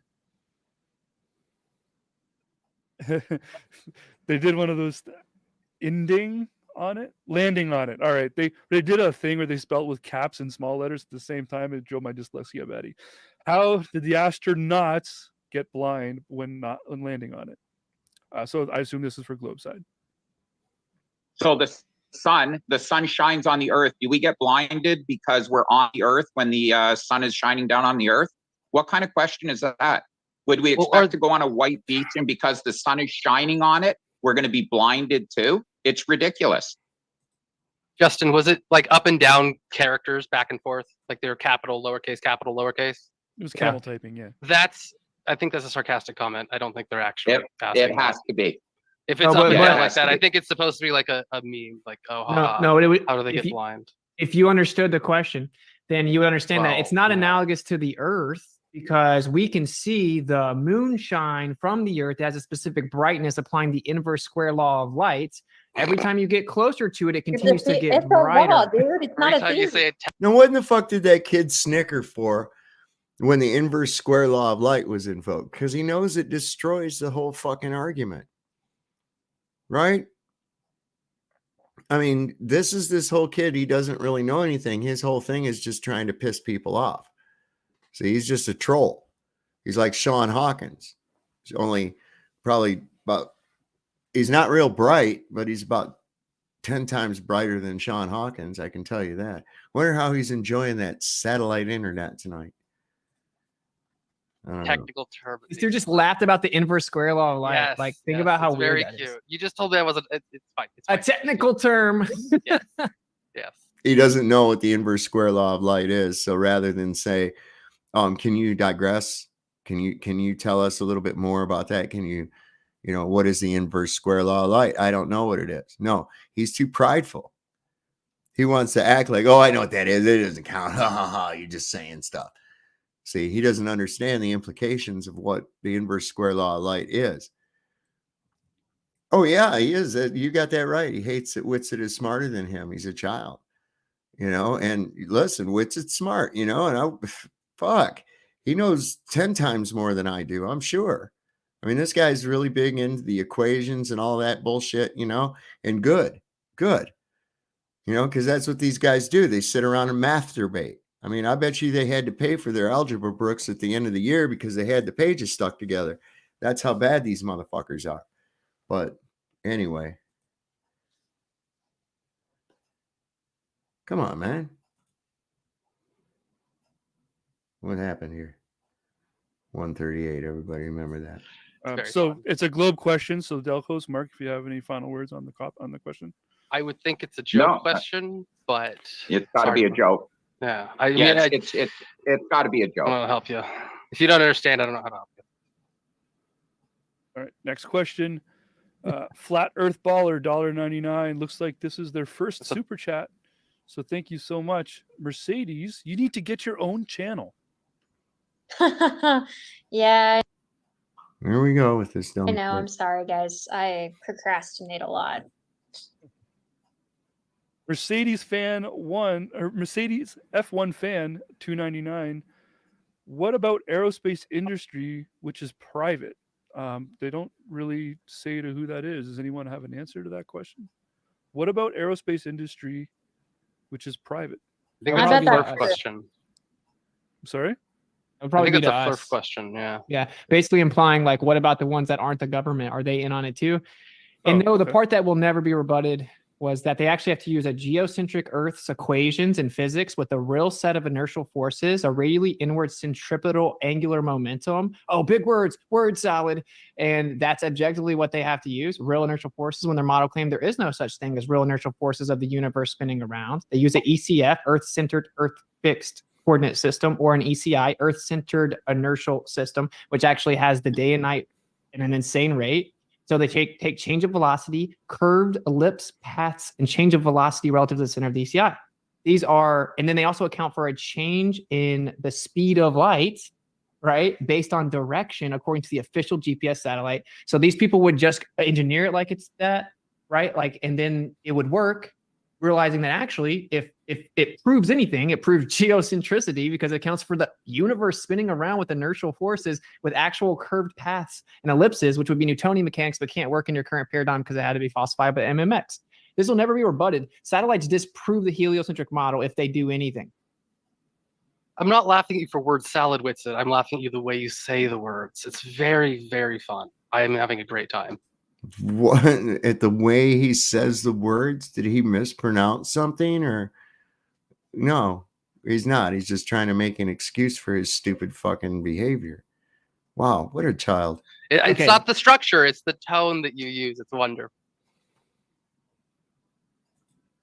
I love it. Gingers are just off topic. passionate. Gingers are just no, it's not passion. Devin. It's not passion. It's the way that he speaks. It's clear that he's never used them in a professional environment, and it's an interesting tone as somebody who has. I like it. It's very interesting. I like it. It's fun. Continue. Sorry. Okay, but no one has a response. Like, yeah, whatever. Well, they didn't respond to anything you said. They were just it's all good. They were fanning you with compliments. So yeah. So next question is Free Palestine sends another $5.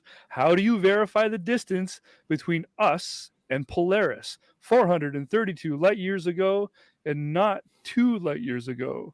Share formula, just pseudoscience, globe lies. That's to the Globers for sure. That's to you guys. What was the first part of that? So how do you verify the distance between us and Polaris 432 light years ago and not 2 light years ago? Share the formula, and then they just say pseudoscience globe. Why? Are they specifying? Are they asking? They're asking, how do you know the distance to Polaris is 423 light years and not something? Not 2? Yeah. Okay, I get what you mean. I don't know. I would Google it. I'm sure there's videos on YouTube that have really in-depth review. And there's ChatGPT. Google is my god. I must always ask Google. I've never thought about it before. I just took it for granted that someone measured it. I'll give you a hint. Okay. A way you could start is a triangulation, seeing as how it doesn't move. And the best triangulation of that would be to view it from a 45-degree angle, then measure the distance you are from the zenith of it underneath, right? That's one leg of a right triangle. You could do that, right? Now, people like Sean Hawkins will try to display that using two-dimensional orthographic Euclidean geometry from a third-person standpoint, and that's deceptive. We've shown how that's deceptive here before. That's right, New Jersey Jeep girl. Sextants only work on a level surface. There are no arcs in a triangle. That's just how it is. GPT now, as much as I hate them, OpenAI is terrible. It doesn't matter. Anyway, the point is, just use that. It could walk you through it if you really want to, or just use anything. I'm not the person to ask about that. They're using out to a certain distance. They can use parallax, so they can get to a point where with parallax alone where they know that it's at least that far away. So we can make a measurement when we're on one side of the orbit of the going around, and then on the opposite side. So halfway through the year, we can make two measurements, and we can work it out with parallax. Where scientists have become extremely smart. I know these guys just want to make it sound like they're just out there. Hold the fucking phone here. How in the hell are you going to get parallax with something that doesn't move at all? Especially if you don't know the distance of the other objects from that object, the speeds that they're actually traveling, because you'd have to know either the speed to determine the distance or the distance to determine the speed. Okay, none of what he's saying makes any sense. How are you going to get parallax of Polaris unless you're talking about like what I said, viewing it from 45 degrees and then using Pythagorean's theorem to calculate the distance, right? Which that's easy to do. You can do that when you chop down a tree, figure out where the end of the tree is going to end up just by projecting a 45-degree angle to the tip. And then you'll have an approximation of where that's going to land. Of course, you're just eyeballing it. But if you used a sextant, and I guess, what did it come out to be? 1,700 something miles? I don't know. But anyway, that's also assuming there's also assumptions to that too, that we're not dealing with a vaulted ceiling with a and with the medium. If that medium's water, we're going to get different fucking shit all the time. So I don't know. See, how would you calculate that? I know you're never going to come up to being, trillions of miles away in the form of light years. That's ridiculous. Light years. That's assuming light travels too. Willy-nilly building these billion-dollar experiments, hoping that gravity might exist. It might not. But these are very smart people. There's millions of people working on these different problems. Very, very educated people, not the outliers. So he's incorrect again. Polaris, you cannot use parallax at all. You cannot use parallax. No. You cannot use parallax at all. You could let totally him reply, Mark. But you guys will have the last word though. Okay. According to the mainstream model, you cannot use parallax at all for something as far away as Polaris. Okay, they use different methodologies, and they admit that it's not nearly as reliable because you can't use parallax on Polaris. And actually, it used to be 323 light years, and now they've changed it to 423 or 433. It's either way. It's either used to be 400, now it's 300. But in the last 15 years, it's changed by 100 light years. Which, if the audience doesn't know, 1 light year is 5.88 trillion miles. Yeah, they had to change it by 100 light years, almost 30% change in the last 12 to 15 years, according to NASA. Go look it up. And so the claim that you know how far it is insane. They admit that they don't. They answered his question is that you guys don't know. And you just assume you can use parallax when you probably can't with Polaris because it's too far away in your own paradigm. So that's the truth. You guys admittedly don't know how far Polaris is. It's funny. It's funny that you claim that I'm always the one that's making statements that you said. I never said that parallax can make it all the way out to Polaris. What my exact words were is it can set a minimum because there is a distance that we can measure with parallax. And I said it has to be over that. at a certain point. So that is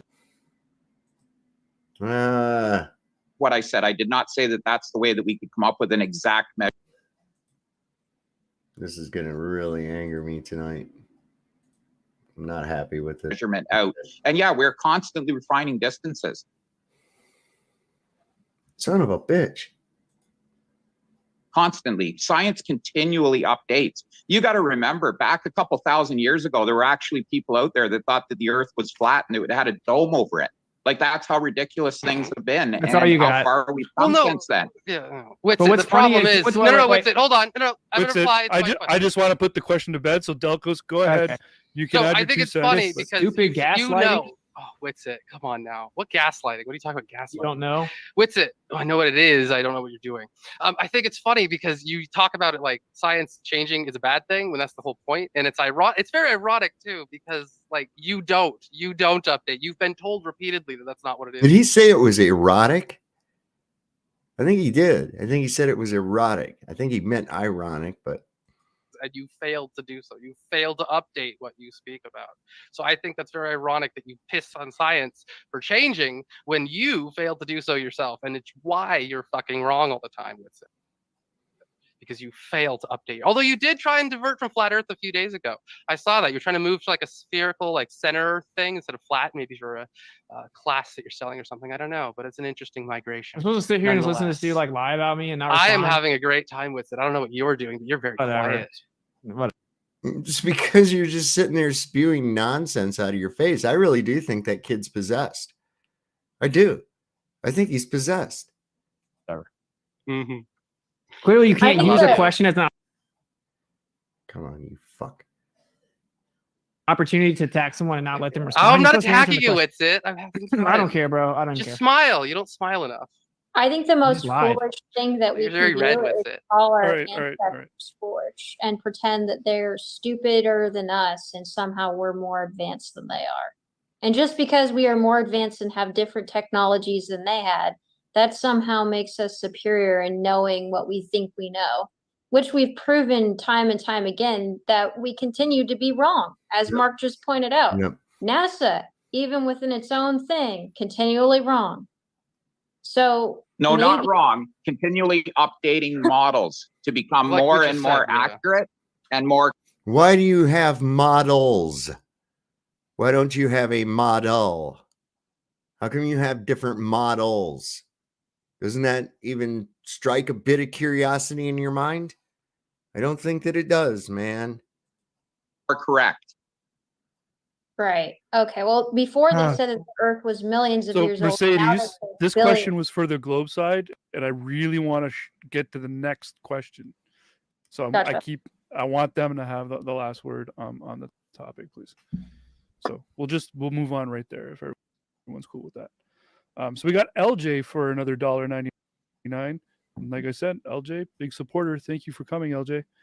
Has gravity ever been measured as a force? And then he answers his own question with a big nope. But I'll allow globes to comment or respond. I mean, it's not a force, so you wouldn't measure it as one. But you could, but like that would be inaccurate. You could measure something pulling, but I don't know why you would want to do that in this debate, right? It's silly to say. Would you say the perturbation of ether is what you call gravity?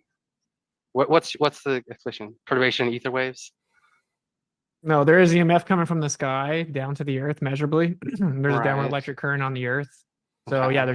yeah, even in a Faraday cage, Can't there's say a the vertical word. electric gradient. So that's the answer. It creates a downward bias. Everything's intrinsically electric. I would say there may be something to the idea of etheric displacement. So kind of what you're saying, like perturbations, like fluid, like displacement, which even people on your side are now saying gravity is, which is funny, but They're saying yeah, gravity is fluid-like displacement. yeah, but something akin to an ether. Yeah, you can look up the guy that Akin just to an ether. yeah, the astrophysicist from Australia who Oh. just said that he falsified dark matter to signify confidence. That's very silly. Yeah, You- Good response. That's very silly. Yeah, we He's a- have he's like a quack. millions of I'm science. just- I don't care what one dude says. Science is if you could demonstrate. I work very often in the weeds. My work is very often because I deal with consciousness and simulations of things. Doesn't matter. Point is, I'm very often, but I never have to say. I know I'm right because I never have to say that's conspiracy. I never have to just ignore somebody's work because it's inconvenient with it. If you can't demonstrate, if you can demonstrate That's your what point you is just real, said. then science will accept it. No, we're good. That's We're good. really We're gonna Mark, move on, I Mark, think, because it's one terrible. more thing. Mark, do you have anything else you want to add to that real quick?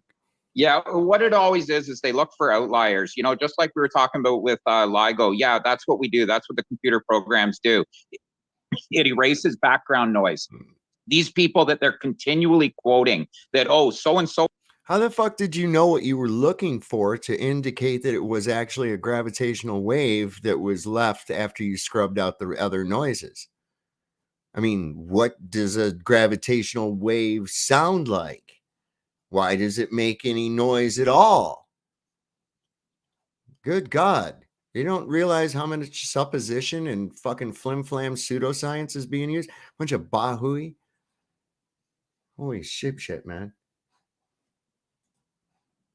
In Australia says this about gravity. They're outliers. They're one in a million scientists come up with these papers, and then they cite them as, oh, this person, because he's an astrophysicist, says this. Well, guess what? There's just as many police officers that are murderers as there are in the general public, but that doesn't mean that every police officer is going to be honest or every doctor isn't going to kill. There's always going to be outliers. What the? Just moving on, Wits. Free Palestine with another $5. All maps are based on the standard datum plane, not standard datum globe. We have airplanes, not air globes. Be smarter, be a pure blood flat earther. Sounded more like a comment, but I'll allow Globe to respond. That's a bit of a weird way to phrase that. I don't know about the last part of that phrase. What did he say? Talking about being. He said I wasn't dumb enough to go get fucking jabbed for a donut. That's basically what the guy said. Organic. We can't talk about it on this. Something platform. about pure flat earthers. That's a bit. He said pure blood, but we can't talk about what he's talking about on this. Oh, wait, are you getting weird on me? Hey, are you getting weird? Delcos. This isn't about. This isn't the like gang up on. Sorry. It's just like I appreciate how so what he makes you, but maybe we just like I'll moderate a 1v1 someday if you want. Right? That sounds good. I know he doesn't need me to come in here like this, but we just want to read the questions, discuss the topic. We're not. What wasn't it our question? I thought you asked what it meant. I was trying to tell you what comment, and then you said his name. I'm just trying to explain to you guys what he meant by the comment. It's something we can't talk about on YouTube. Okay, so that's what I'm just trying to let you know, because if you keep asking, it's going to get answered. So we'll move on. Okay. Matters Now sends $10. So FE, so this is for flat earth. So this is another thing too. They're not able to construct a thought. This is something I've noticed about these globers. They can't extrapolate. They can't connect dots. You know, that had to literally be fucking spelled out to him before he could understand it. Okay. This is really crazy. And also, given if you've been anywhere in the last 3 years, there's been quite a discussion between people that say they're purebloods and those that have gone and indulged in a scientific experiment. Okay. So everybody knows that. So he's either playing stupid or he really is that fucking stupid. Feynman also says in that paper that navigate current flows down to the earth via lightning, and the photo shows that a voltage drop across the thing on the ground is 0V, I assume volts. After show on Matters Now. What does that have to do with? It doesn't. What does that have to do with the fact that there's a downward electric bias? That doesn't somehow falsify my position at all. As sometimes there's a change in the electric field in a very isolated area during things like lightning strikes or a temporary flip in an isolated area of the electric field. All over the earth, there is a downward electric bias. There is EMF pressing on everything in this realm objectively. And the question is, would a downward electric bias or be the result of a downward electric current? The answer is, of course, yes. And it can be measured, it can be manipulated, you can make things go up and down with it. So this is just a fact. I'm not even making a claim, I'm just stating a fact.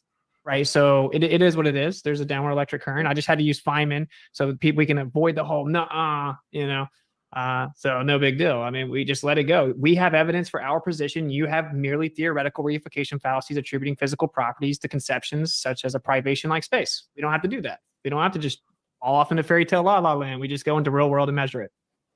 And actually, that kind of proves it too, because a lightning strike goes from the top to the bottom. It goes down to the earth. That's a downward force. You always see lightning strike downward, not up. There's some exceptions if there's something that charges a certain way right above it, and then there's an area above the earth that kind of creates a differential, and it can become temporarily polarized. But yeah, at all times, there's downward electric current. And I think like a Tesla coil. If you have something like manipulating it, that's one thing. Yeah, like an external variable. But what I want to say is one last thing, just so everyone understands. Gravity comes from the word gravitas. That means weight. Okay. We know that objects have weight. We don't deny that. We dispute your claimed cause of it. Little g is downward acceleration. Mg, mass, volume times density times acceleration, right? That's what weight is. So we don't have a problem with that. We have a problem with your belief of gravitation and that space and time can come together, make a little space-time baby and bend and warp, defying logic and physics, right? You would need evidence for that. You don't have evidence for that. We have evidence to support our position. It's very simple. All right. Our favorite initials, LJ $1.99. It's 2024. Why don't you have a camera on the moon yet? Good question. We did like a long time ago. We already did that. We've been. Oh my God. We did that on the moon set when they faked the moon landing. Remember this guy? No, we did it with film instead of digital too. So you should like it even more, right? Doesn't somebody in the community own like a negative or a film reel from the moon or something? I think it's Mr. Sensible, doesn't he? That's pretty good. That's a pretty good picture. Having the film. I mean, I don't know. Did he really invoke Mr. Sensible? Oh my God. Oh my God, dog, you nasty. Which one of you guys farted? Randy, was that you? Good gravy, girl. Oh, NASA. I think we did it already. NASA already filmed over it. They even said, they came out and said that they accidentally filmed over the telemetry data, which if, for example, on a drone is just when I move the stick up or down or turn left, that's irrelevant. Nobody, that's garbage information that's just used for troubleshooting at the time. It's not, that was all that was deleted. Everything else is fine. It's in museums. It was just telemetry data. And I think it was only from one mission too. It was on these kind of reels, actually. He's asking why is there not just a camera on the moon all the time, just showing us the Earth 24/7 live? It would be like the most viewed thing in the history of man. I wouldn't watch it. I don't care what the hell's happening from the moon. I don't give a shit. I don't think you would watch it. I don't think anybody in the audience would watch that stream live 24/7. Just go on YouTube and type in moon video and do that. We took a picture. We took a picture with film. We took hundreds of pictures of multiple times from the moon with film. Devin, we do that all over the earth though, where we like place a camera somewhere in the middle of the woods and just watch birds or watch whatever. Like but those are birds. We're not going to stare. This is not interesting. It's cool for a second. It's cool for a second. It's not hundreds of millions of dollars. We do it with satellites. You guys deny that those cameras are on satellites pointing back down to the earth. So if we don't do it with just deny that too. They stitch them together, admittedly. What's it? No. Admittedly, oh my God. You have to know. See, this is the interesting part about Witsit. You have to know that's a lie. You're just saying it. You have to know everything's because you've been corrected so many times. It's so interesting. I didn't say it was a lie. I didn't say it was a lie. You obviously didn't say it was a lie. You are lying. You were lying when you were doing it. Everybody. This kid's really fucking hung up on lying. He's really hung up on lying. I think that he's a fucking bullshit artist. All right, everybody. I almost muted. That was going to be the first time ever muting, but I didn't have to. Questions for Globe. I want Globe to shut the question down without leaving a question in the air. Okay, go ahead. We have pictures from space. We have them on film. We have hundreds of them from different missions. There you go. Okay, that's all you need. We have pictures of other planets, and they don't like that either. So what good is a camera? We have pictures of other planets. I got a picture on here of Tatooine.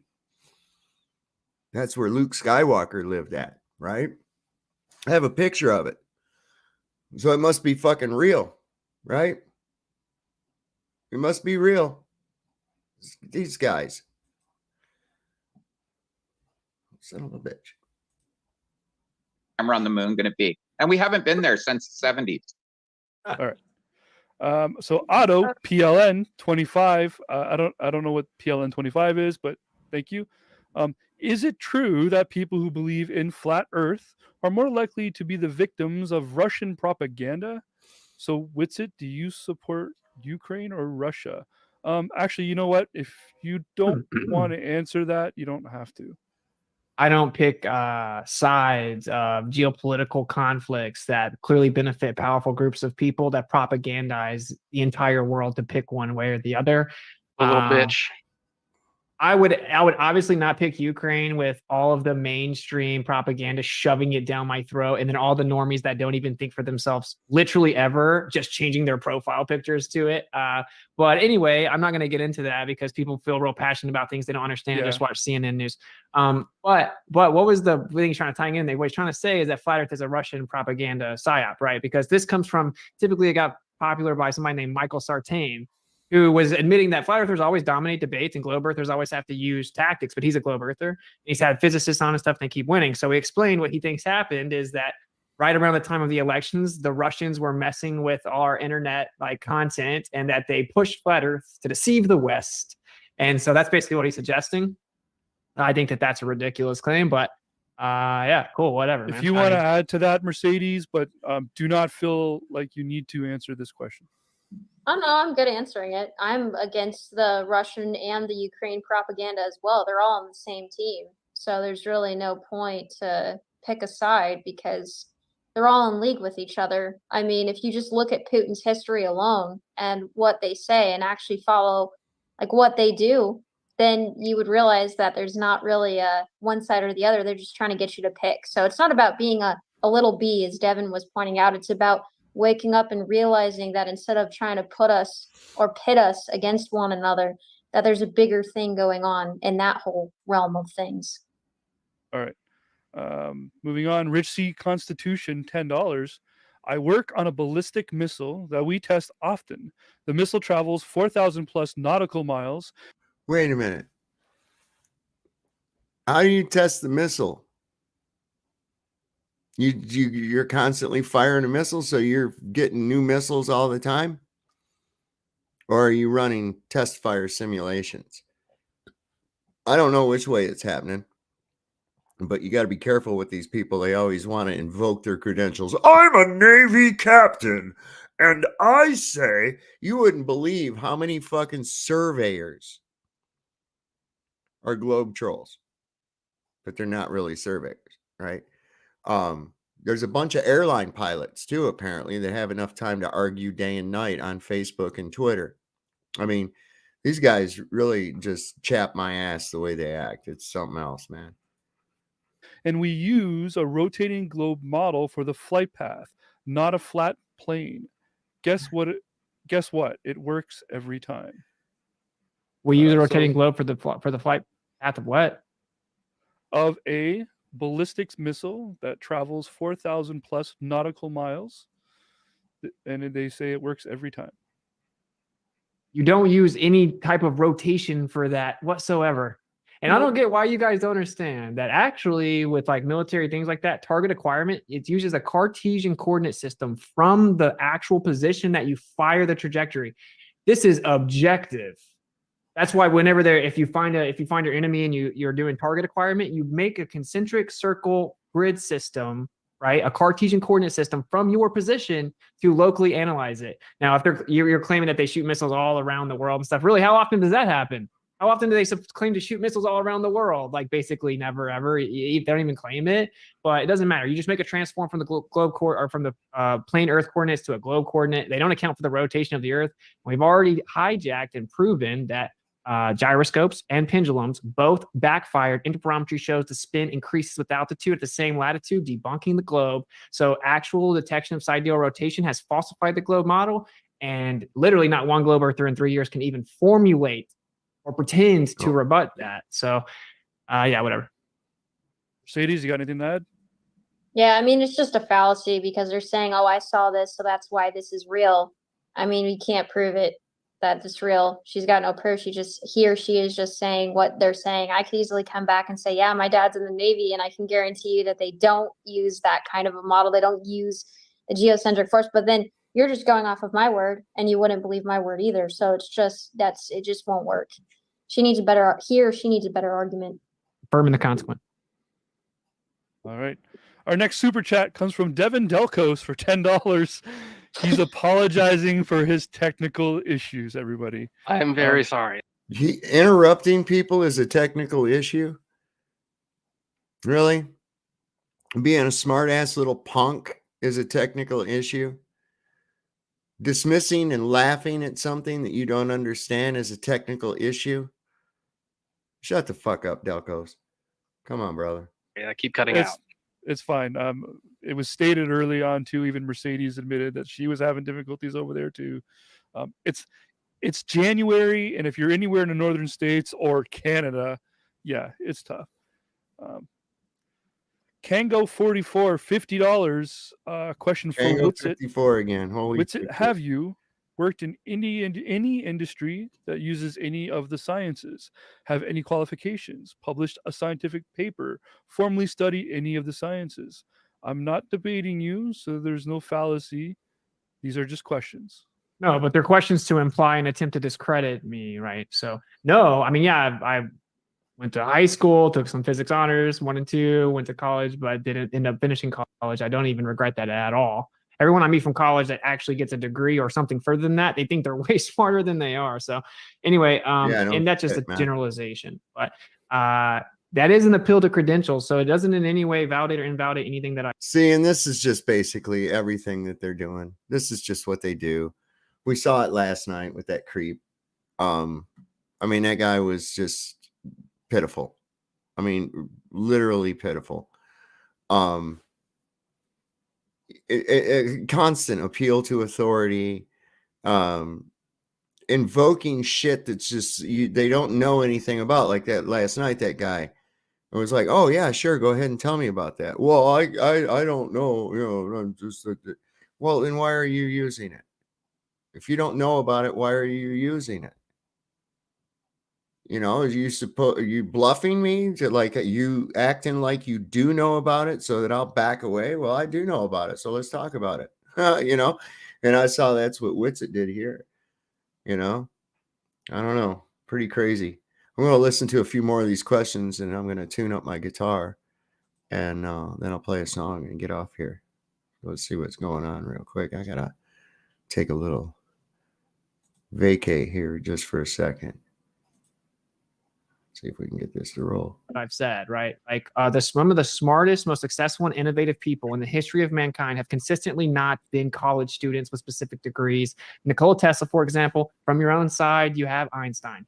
Okay. So it doesn't really matter, right? The evidence is what matters.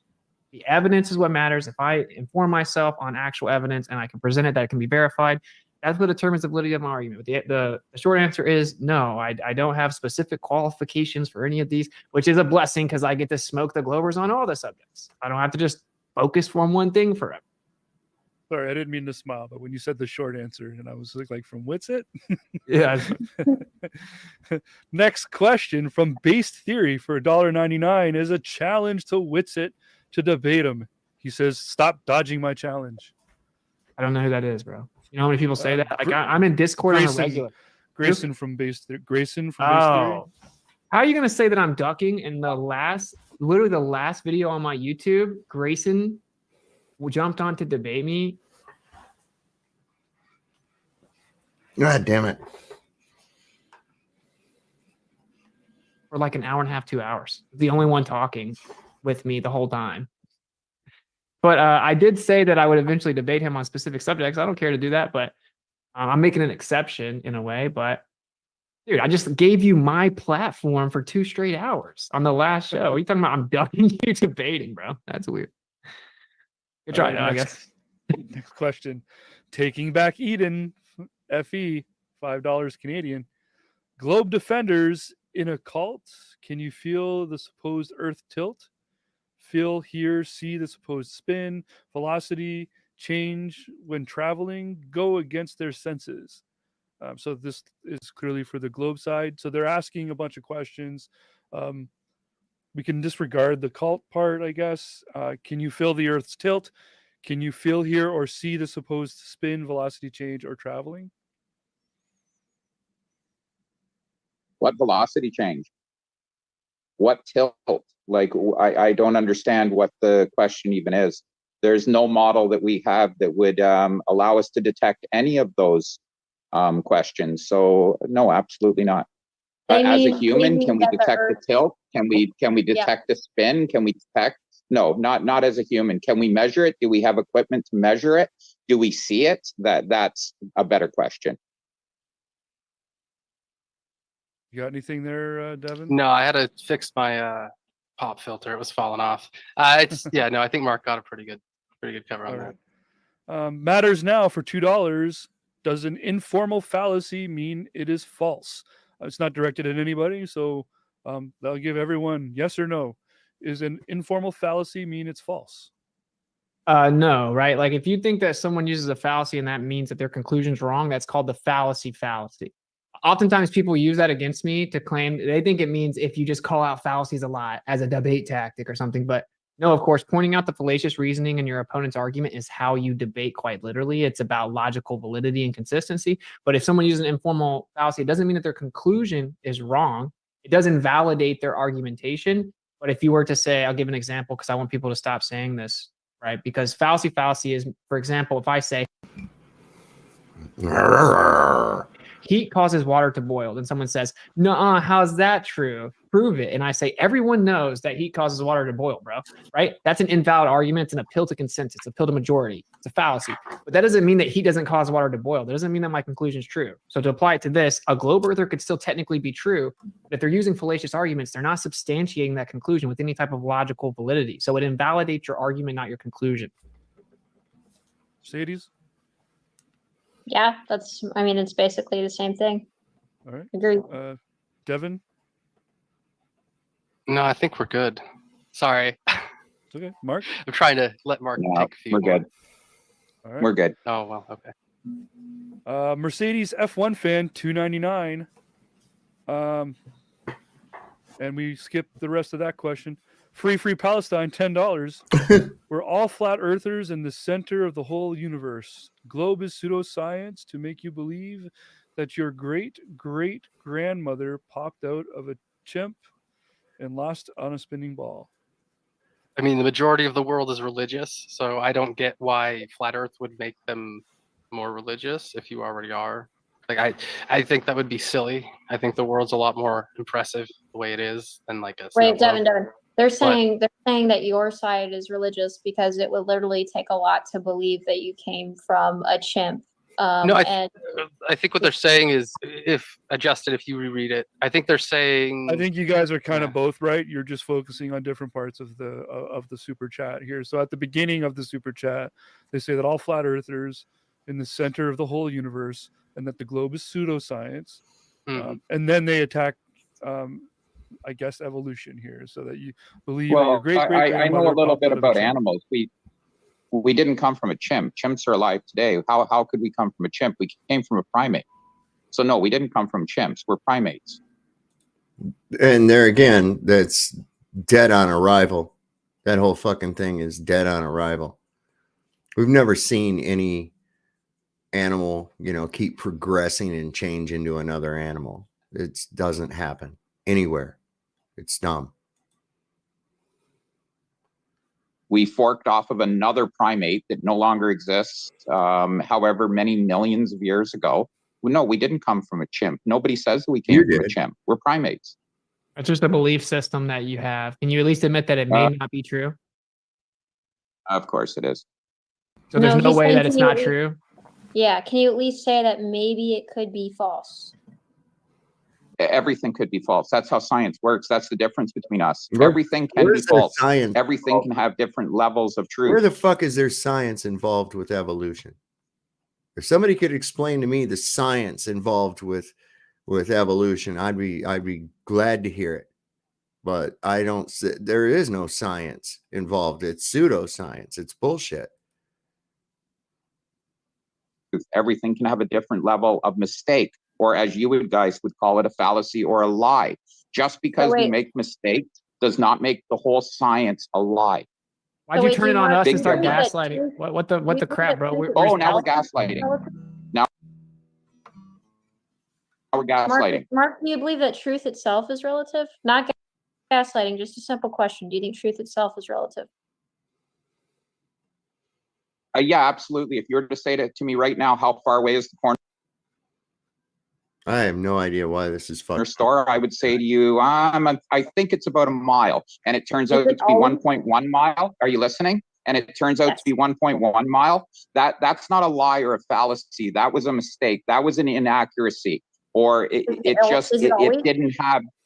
Pardon me? Is truth always relative, or are there times where truth? Well, why do you want to call it truth, or do you want to call it knowledge? And what we know, we're continually updating our knowledge, and we're continually updating the accuracy of what we consider true. You invoked objective truth in your example. You said if it turns out to be 1.1, you said if it turns out to be 1.1, you invoked an actual objective distance for your example. The question is there objective truth? Our inability to be confident that we found it is not relevant. Is there objective truth? Well, is there objective truth? That's the question. Something that we know to be absolutely true. Doesn't matter if we know it or not. Is there an objective truth? I would say no.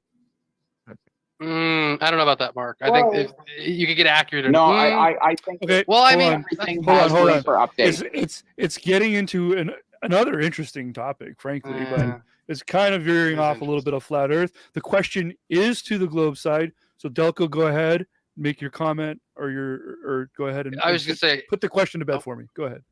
Maybe. I mean, it depends on how you consider it. If you want to say like workable reality, then no. But if you want to get like, oh, for fuck's sake, technical, I guess eventually we could, maybe given enough time. Eventually, I don't know. It's not really a knowable question, I guess. Like 2 plus 2 question. Is always going to be 4, and that's the truth. But that doesn't apply in the real world. You're going to ask us. If you're going to ask us about, not unless you, if you have dark numbers. We talked about dark money. Okay, so even though your bank ledger says that you made 3 $60 deposits, okay, the balance you have is $2 million.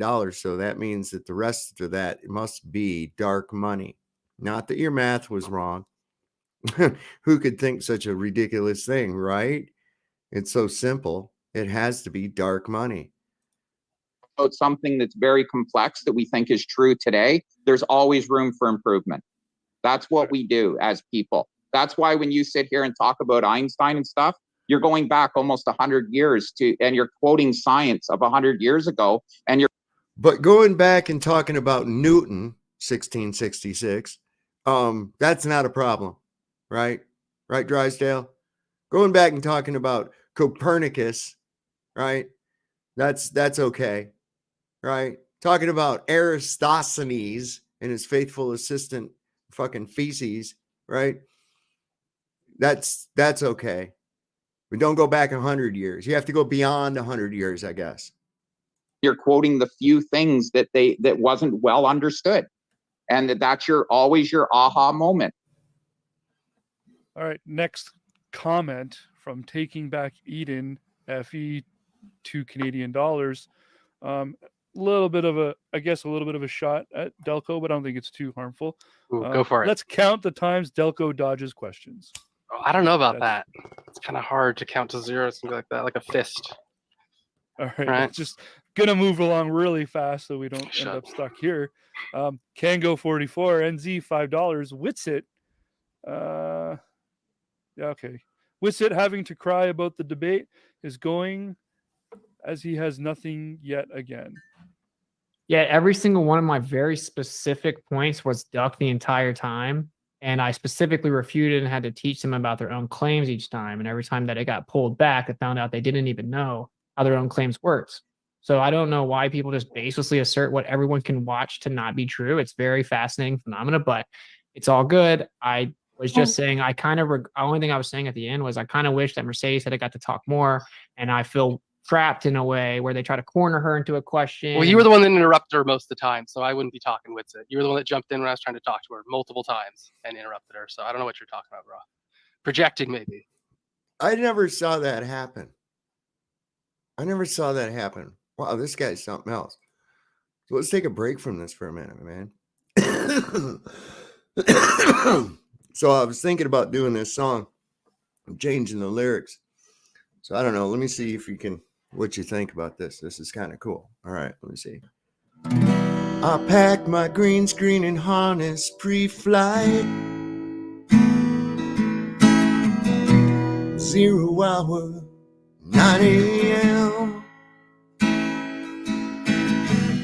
And I'm gonna lie like a dog when I'm getting there again.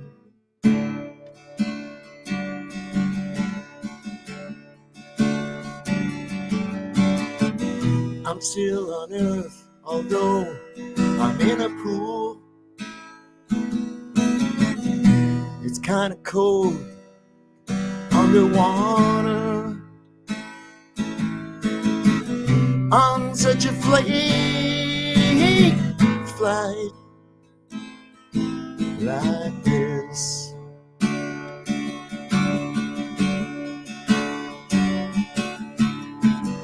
And I think it's gonna be a long, long time till you figure out I'm making you blind.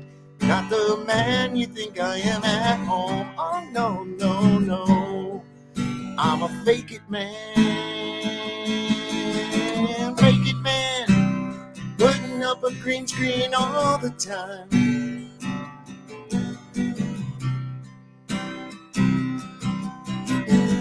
Mars ain't a place, it's just a little light. Thinking you can go there is only for kids. And you gotta be high as a kite to believe that shit.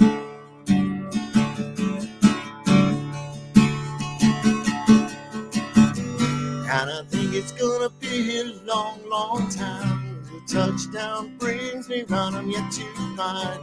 I've got a snorkel up in my hat. Oh, no, no, no. I'm a drowning man. 'Cause we fake it, man. Every time you see us in space, it's fake.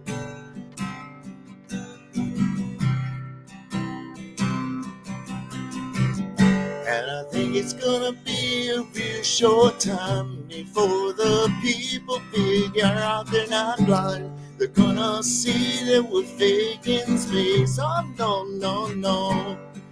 We just fake it, man. Fake it, man. Every time you see us, it's a green screen.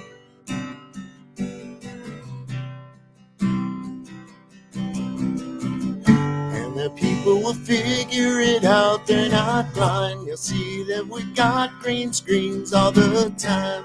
Not the man they think we are at home. Oh, no, no, no. 'Cause we fake it, man. Yeah, fake it, man. Try to get the people believe in space.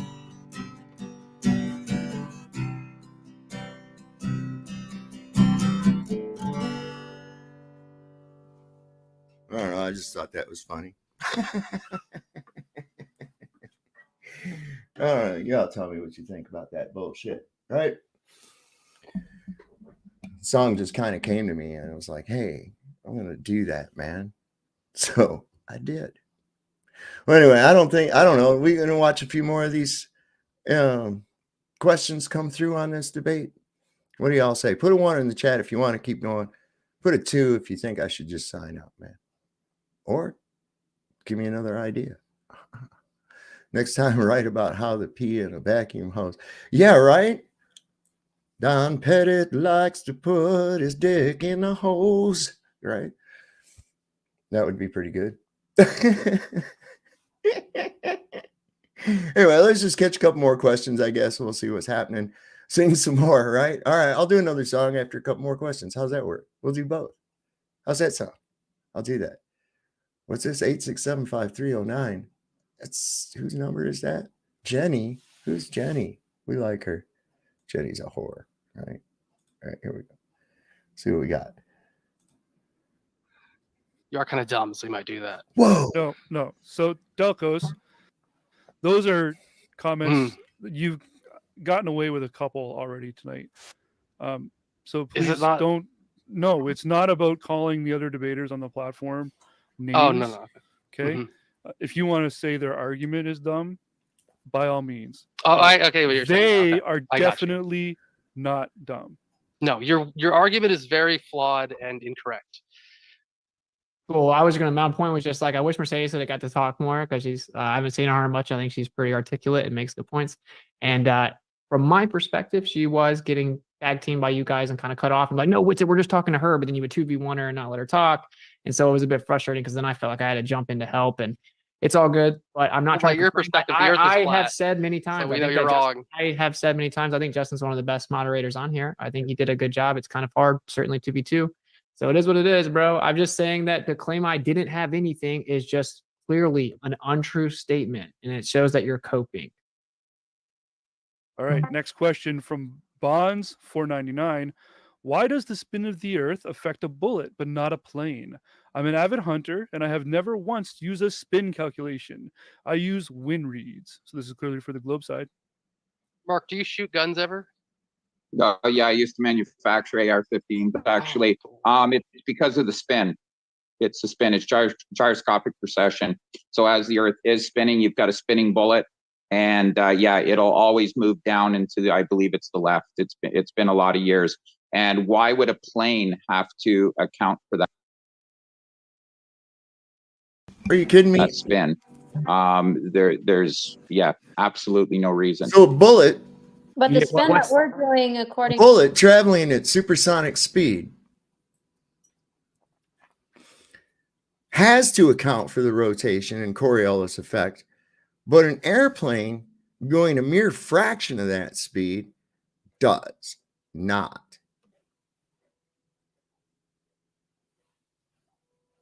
Is anybody seeing a problem here? to the globe model is we're falling over backwards at 1,000 miles per hour. And when a bullet spins, it's spinning like this. It's not falling backwards over itself. So how? Yeah, it's when you take something that, do you know what gyroscopic precession is? Yes. It's when you take something that's spinning and you apply a force to it, any kind of force to get it to try to change direction. It will have it'll have a reaction where it tries to move off at 90 degrees. So it's like when you try to turn a bicycle wheel, you try to turn it level up and down, it'll push off at a 90-degree angle. So that is why a bullet. So the bullet's going through the atmosphere is moving with the Earth. Gyroscopic precession causes it to spin down into the left. Yes, why does it happen with a bullet, not a plane? It's predictable. So it's because of the spin of the bullet. Okay, any drift that you get like that outside of windage is going to have a gyroscopic effect. Yes, absolutely. And Mr. Super Sidewinder put it the best right there. It messes them all up. And when the rifling is left twist, okay, so when the rifle is firing, when the spin is the other way, because after all, there's no set rule for that. Okay, and Heckler and Koch, they make theirs the other way than other rifling. And so what the fuck, right? It does. It'll go the other direction, you know, but it's really not that much. It's so negligible. Because a plane is not spinning. Because a plane has engines and is being flown, and a bullet is not. Yeah. Bullets don't have engines. And a plane is constantly having inputs put into it. It has trims. Like, that's the part that makes me laugh the most about your bullets don't have engines. Good one, Delco. When people fly planes, do they fly it like it's flat Earth? Of course they fly it like it's flat Earth. There's small amount of trim will keep you exactly where you want. You think there's no input put into an airplane your teammate's the one that said that he did 5,000 miles? God damn it. Your teammate's the one that said they didn't do that, bro. That's not what I said, Witsit. That is not what I said. It's documented. That is not. I'm gonna have to dip and come back because I kind of like lagging and frozen. I'm sure you do, Witsit. I'm sure you do. No, he's lagging. He is lagging. Is Delco actually going to pretend like Whitsitt is trying to use an excuse to leave. He's just going to drop out and come back on because his equipment's fucking jading up on him, man. Wow. This guy is really looking. I mean, he's really. Oh, I don't know. I can't tell which way he's going or it's going. I don't know if it's going from a she to a he or from a he to a she. It's hard to tell at this point. It's kind of androgynous at this point in time. Kind of like Pat. Who's Pat? Right? Remember that on Saturday Night Live? Those, you know, because nobody could tell if it was a boy or a girl, and it had an ambiguous name like Pat. Well, that could be Patrick or Patricia. You don't know, but it's just Pat, right? And so they'd be trying to trick him into using the bathroom or something. So there was one time they were trying to get him to drink a bunch of water so they could figure out what bathroom he went in, and he just went into a unisex bathroom and it fucked them all up. That was pretty good shit. Good stuff, man. Can't do that these days. Yeah, he's lying for me. Oh yeah, I just saw him move really quick, real. See, it's gonna fuck up. Yeah, he gets that. He gets that over there once in a while. And the funny thing is when he was talking about the clock that can run off the power, I didn't actually get to talk back then, but that's exactly it. It's taking the power from the movement of the Earth. That's where it's getting the energy from to run the clock. Isn't or the that pendulum, neat? whatever he was speaking So about. cool. All right. The next question is from LJ, which means it's for the globe side, so we can go ahead while Whitsitt comes back. So LJ, $1.99. Delcos, why hasn't space tech improved since the 1970s?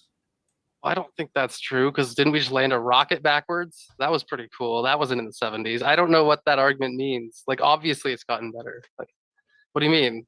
It used to explode and now it lands backwards. That's it. I think, and I'm only extrapolating, and you can go ahead and I could be completely wrong. I think they're kind of replying back to the camera on the moon question. So the whole idea of tech improving since the 70s to go back to the moon, maybe. I mean, because it's not financially viable. Oh, go ahead, Mark. Sorry. We've made it to the sun. I don't understand what they're talking about. A few years back, we made it to the sun. We actually got into the sun's atmosphere with a space probe. We've done incredible things. The accuracy now that we go out and slingshot ourselves around planets to end up to where another planet is going to be, and to nail it within not even kilometers. Like, they nail these trajectories, and they do it all based on things spinning, on gravity. These are incredible predictions. And I think that's why these become such heated debates, is because it's really such a kick in the head, the amount of work that's put into this, the amount of technology, and then for someone just to come along and say, oh, no, that's all lies. You know, we are on Earth, our gravity is this electrical thing, but they don't explain why there's gravity that we can deal with. Slingshotting things around Mars, is that an electrical gradient too? Where's the electrical gradient start? Like, this is all the stuff that they're just talking points, but no explanations on how it works throughout the universe. All right, thank you very much. So check this out, man. I was just thinking of this tune. I know I'm all over the place, right? But I don't know. I'm going to try this. It's been a long time. So I'll see if I can remember the lyrics. Let's see. I got them up here on the screen. Okay, so let's see if I can do it.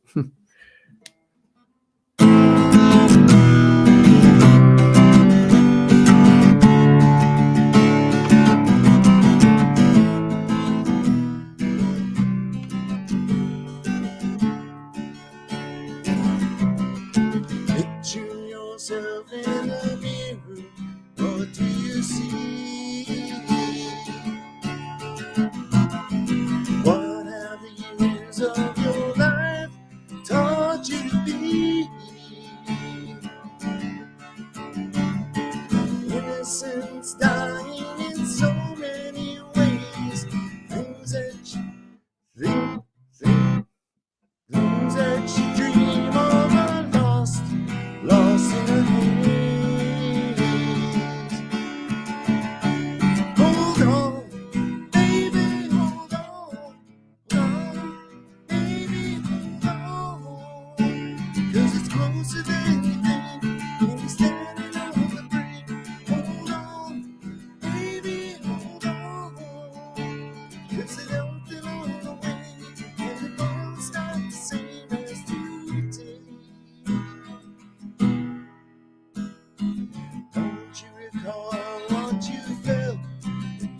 will go home. Someone who stood by your side, a face you would know. Where do you run when it's too much to bear? Who do you turn to in need when nobody's there? Hold on, baby, hold on. 'Cause you're closer than you think, and we're standing on the brink. Hold on, baby, hold on. Something on the way, and tomorrow's not the same as today. Wow, I can't hit those high notes. Try it again. Outside the door, he is waiting for you. Sooner or later, you know he's got to get through. No hesitation and no holding back. Let it all go and you'll know you're on the right track.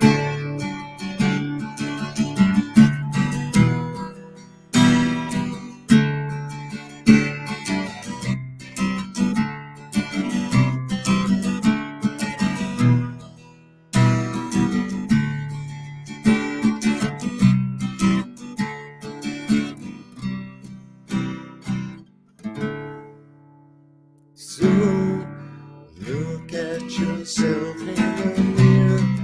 What do you see? What have the years of your life taught you to be? Innocence broken in so many ways. Things that you dream of are lost in the haze. Hold on.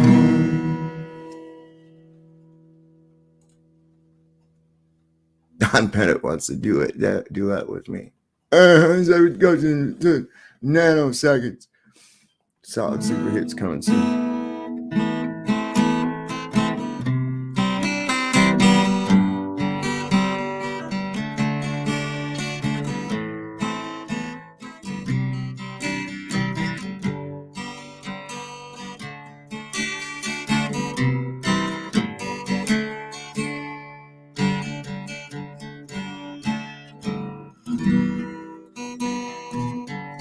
What? The diss track? No, I ain't got no reason to fuck with Rasta Bear, man. That's picking on the handicap dude, man.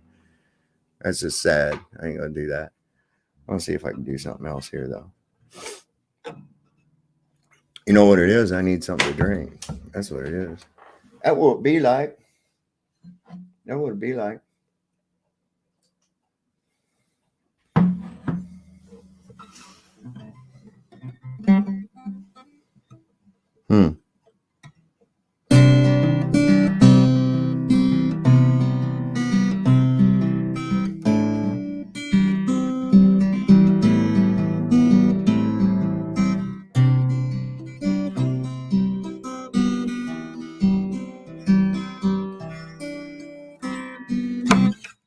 Man, it's been too long since that fucking song. Let's do this one.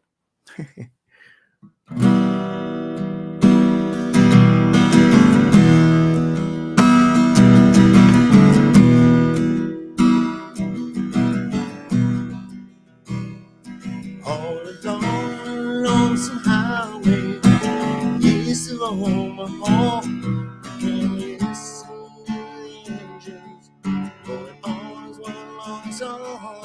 You can think about the woman or the girl you knew the night before.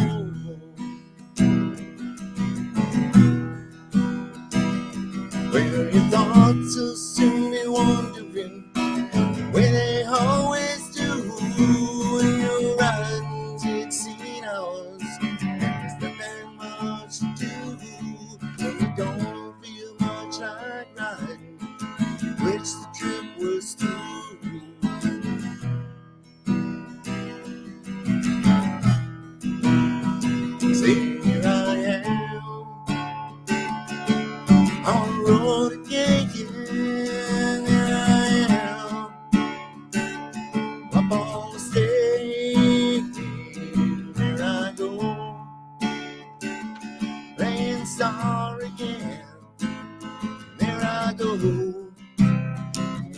turn the page. Well, you walk into a restaurant, strung out from the road, and feel the eyes upon you as you're shaking off the cold. Pretend it doesn't bother you, but you just want to explode.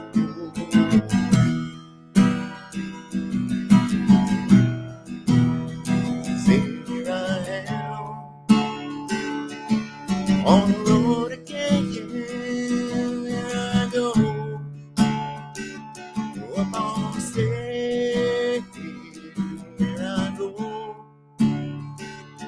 playing sorry again. Here I go, turning the page. Say, here I am on the road again. Here I go, up on the stage. Here I go, playing song again. Here I go.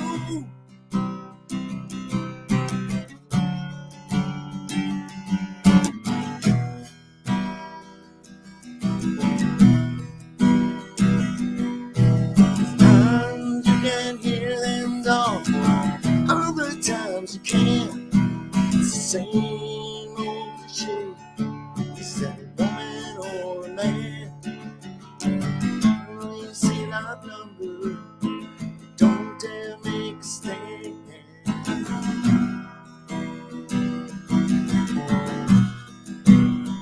Say, here I am on the road again. Here I am up on the stage. Here I go, playing star again. Here I go, turning the page. Later in the evening, when you lie awake in bed, with the echoes from the amplifiers ringing in your head, you smoke the day's last cigarette, remembering what she said. Say,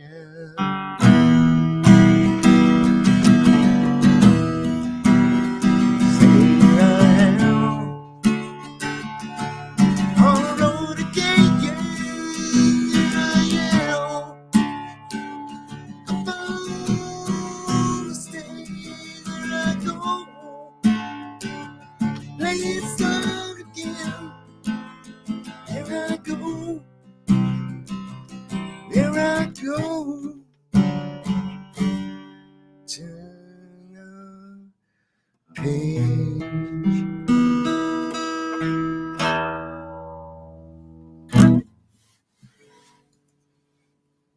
Be here another 2 hours. Clean that shit up, boy. Clean that shit up, boy. So anyway, well, we lost viewers on that. Oh. Anyway, that's all I got tonight. I just thought I'd play a couple of little songs here before we signed out. I'm going to stay on here. We were marathon last night with our good friend. I'm going to have to retitle that because we started this debate that we were looking at. I'm going to pick between a couple more that I want to go over as well, too, because what I find interesting about going over these debates is you can see both sides of the argument. Sometimes one side sucks, you know, and it can be either side. But what's interesting is that we can stop it and we can discuss what's going on, the arguments that are at hand, that kind of thing. You understand? And so we're like, it gives us an opportunity to segue into various topics, which I think is a great way to learn things, because we can take the Glober side, we can analyze what they say along with what the rebuttal is, you know, to validate, is the rebuttal something that is valid? And in some instances, we can throw our own ideas in there as well, you know, because nobody knows everything. You know, nobody knows everything. None of us is greater than all of us. And we can actually, when we put our fucking heads together, hey, Tommy, good to see you, buddy. Oh, Jake's here too. Who else we got? We got a few other people. So anyway, hope I didn't kill anybody with my music. But hey, it's my channel. I can do whatever I fucking want, right? So anyway, I think that's about all we've got left tonight. I'm going to go ahead and get off of here and kind of just recoup. Last night was a killer, man. It was. Hey, ZXL, good to see you on Sov's Place. Everybody, if you haven't gone over there, and also subscribe to my Rumble channel. I'm going to try to be back on tomorrow night. You'll all know. You get notifications. Make sure you got that bell clicked on so that you know when I'm going to be live or I post something. Yeah. So there we go. Thanks, Push Buttons. Awesome. And it wouldn't be possible without all you guys, man, because you guys come here, you make it fun. We get a few in there and that are kind of tedious from times to time, but that's all right. We can tolerate that for a little short periods burst, you know. So with no further ado, I just want to remind everybody that the Lord loves a working man. Don't trust Whitey. See your doctor and fire him. And don't accept any twiddle twaddle, bahooey, or skullfuckery. Okay. So everybody have a great evening. We'll see you next time on Sovereign Soul Unchained Mind. Good night.